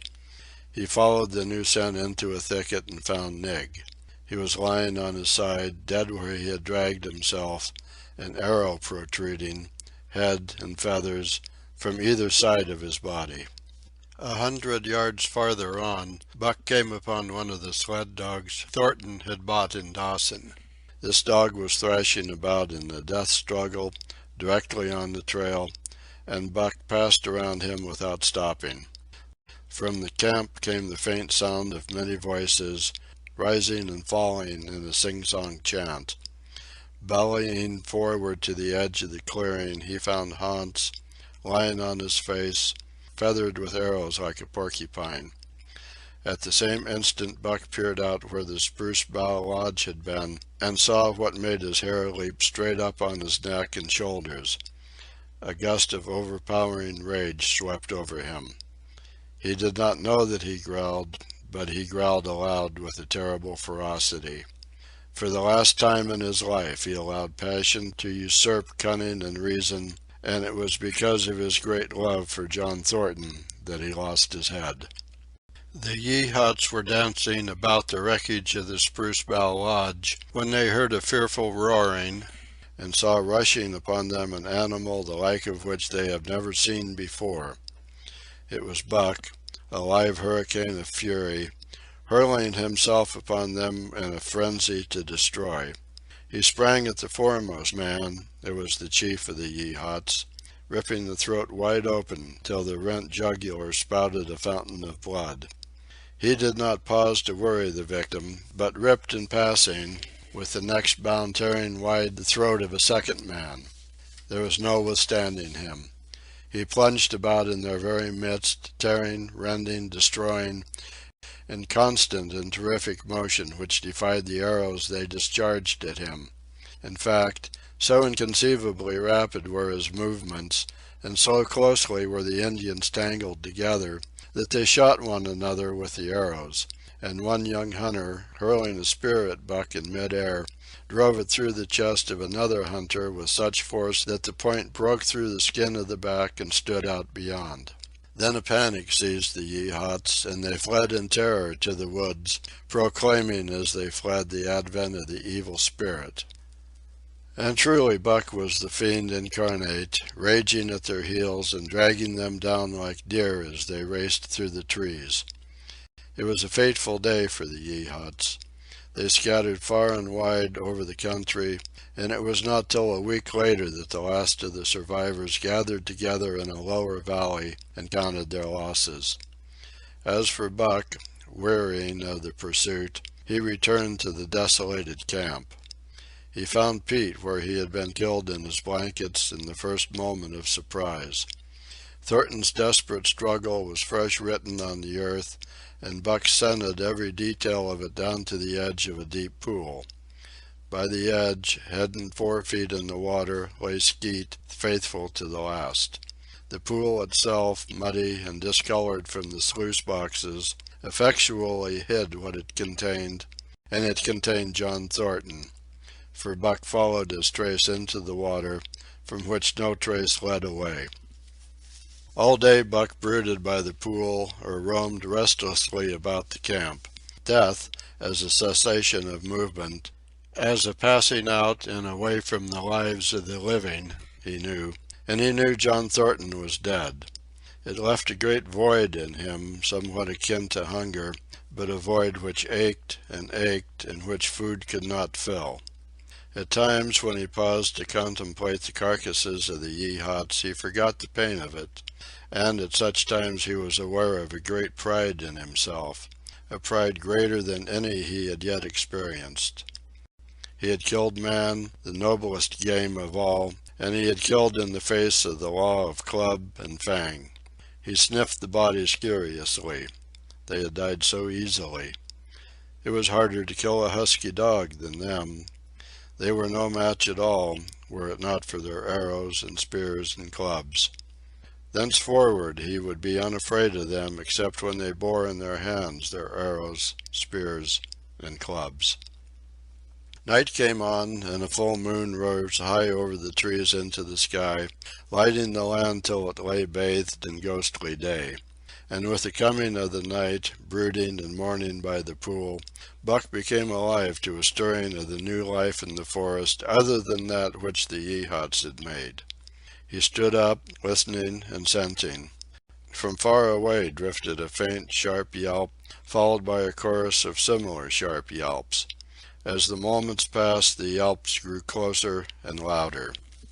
Again Buck knew them as things heard in that other world which persisted in his memory. He walked to the center of the open space and listened. It was the call, the many-noted call, sounding more luringly and compellingly than ever before. And as never before he was ready to obey. John Thornton was dead. The last tie was broken. Man and the claims of man no longer bound him. Hunting their living meat, as the Yeehats were hunting it, on the flanks of the migrating moose, the wolf pack had at last crossed over from the land of streams and timber, and invaded Buck's Valley. Into the clearing where the moonlight streamed, they poured in a silvery flood, and in the center of the clearing stood Buck, motionless as a statue, waiting their coming. They were awed, so still and large he stood, and a moment's pause fell, till the boldest one leaped straight for him. Like a flash Buck struck, breaking the neck. Then he stood, without movement, as before, the stricken wolf rolling in agony behind him. 3 others tried it in sharp succession, and one after the other they drew back, streaming blood from slashed throats or shoulders. This was sufficient to fling the whole pack forward, pell-mell, crowded together, blocked and confused by its eagerness to pull down the prey. Buck's marvelous quickness and agility stood him in good stead. Pivoting on his hind legs and snapping and gnashing, he was everywhere at once, presenting a front which was apparently unbroken, so swiftly did he whirl and guard from side to side. but to prevent them from getting behind him he was forced back, down past the pool and into the creek bed, till he brought up against a high gravel bank. He worked along to a right angle in the bank which the men had made in the course of mining, and in this angle he came to bay, protected on three sides and with nothing to do but face the front. And so well did he face it that at the end of half an hour the wolves drew back discomfited. The tongues of all were out and lolling, the white fangs showing cruelly white in the moonlight. Some were lying down with heads raised and ears pricked forward, others stood on their feet, watching him, and still others were lapping water from the pool. One wolf, long and lean and gray, advanced cautiously in a friendly manner, and Buck recognized the wild brother with whom he had run for a night and a day. He was whining softly, and, as Buck whined, they touched noses. Then an old wolf, gaunt and battle-scarred, came forward. Buck writhed his lips into the preliminary of a snarl, but sniffed noses with him, whereupon the old wolf sat down, pointed nose at the moon, and broke out the long wolf howl. The others sat down and howled. And now the call came to Buck in unmistakable accents. He, too, sat down and howled. This over, he came out of his angle and the pack crowded around him, sniffing in half-friendly, half-savage manner. The leaders lifted the yelp of the pack and sprang away into the woods. The wolves swung in behind, yelping in chorus. And Buck ran with them, side by side with the wild brother, yelping as he ran. And here may well end the story of Buck. The years were not many when the Yeehats noted a change in the breed of timber wolves, for some were seen with splashes of brown on head and muzzle, and with a rift of white centering down the chest. But more remarkable than this, the Yeehats tell of a ghost dog that runs at the head of the pack. They are afraid of this ghost dog, for it has cunning greater than they, stealing from their camps in fierce winters, robbing their traps, slaying their dogs, and defying their bravest hunters. Nay, the tale grows worse. Hunters there are who fail to return to the camp, and hunters there have been whom their tribesmen found with throats slashed cruelly open, and with wolf prints about them in the snow greater than the prints of any wolf. Each fall, when the Yeehats follow the movement of the moose, there is a certain valley which they never enter. And women there are who become sad when the word goes over the fire of how the evil spirit came to select that valley for an abiding place. In the summers there is one visitor, however, to that valley, of which the Yeehats do not know. It is a great, gloriously coated wolf, like, and yet unlike, all other wolves. He crosses alone from the smiling timberland and comes down into an open space among the trees. Here a yellow stream flows from rotted moose-hide sacks and sinks into the ground, with long grasses growing through it, and vegetable mold overrunning it and hiding its yellow from the sun. And here he muses for a time, howling once, long and mournfully, ere he departs. But he is not always alone. When the long winter nights come on and the wolves follow their meat into the lower valleys, he may be seen running at the head of the pack through the pale moonlight or glimmering borealis, leaping gigantic above his fellows, his great throat a bellow as he sings the song of the younger world, which is the song of the pack. End of chapter 7. End of The Call of the Wild by Jack London.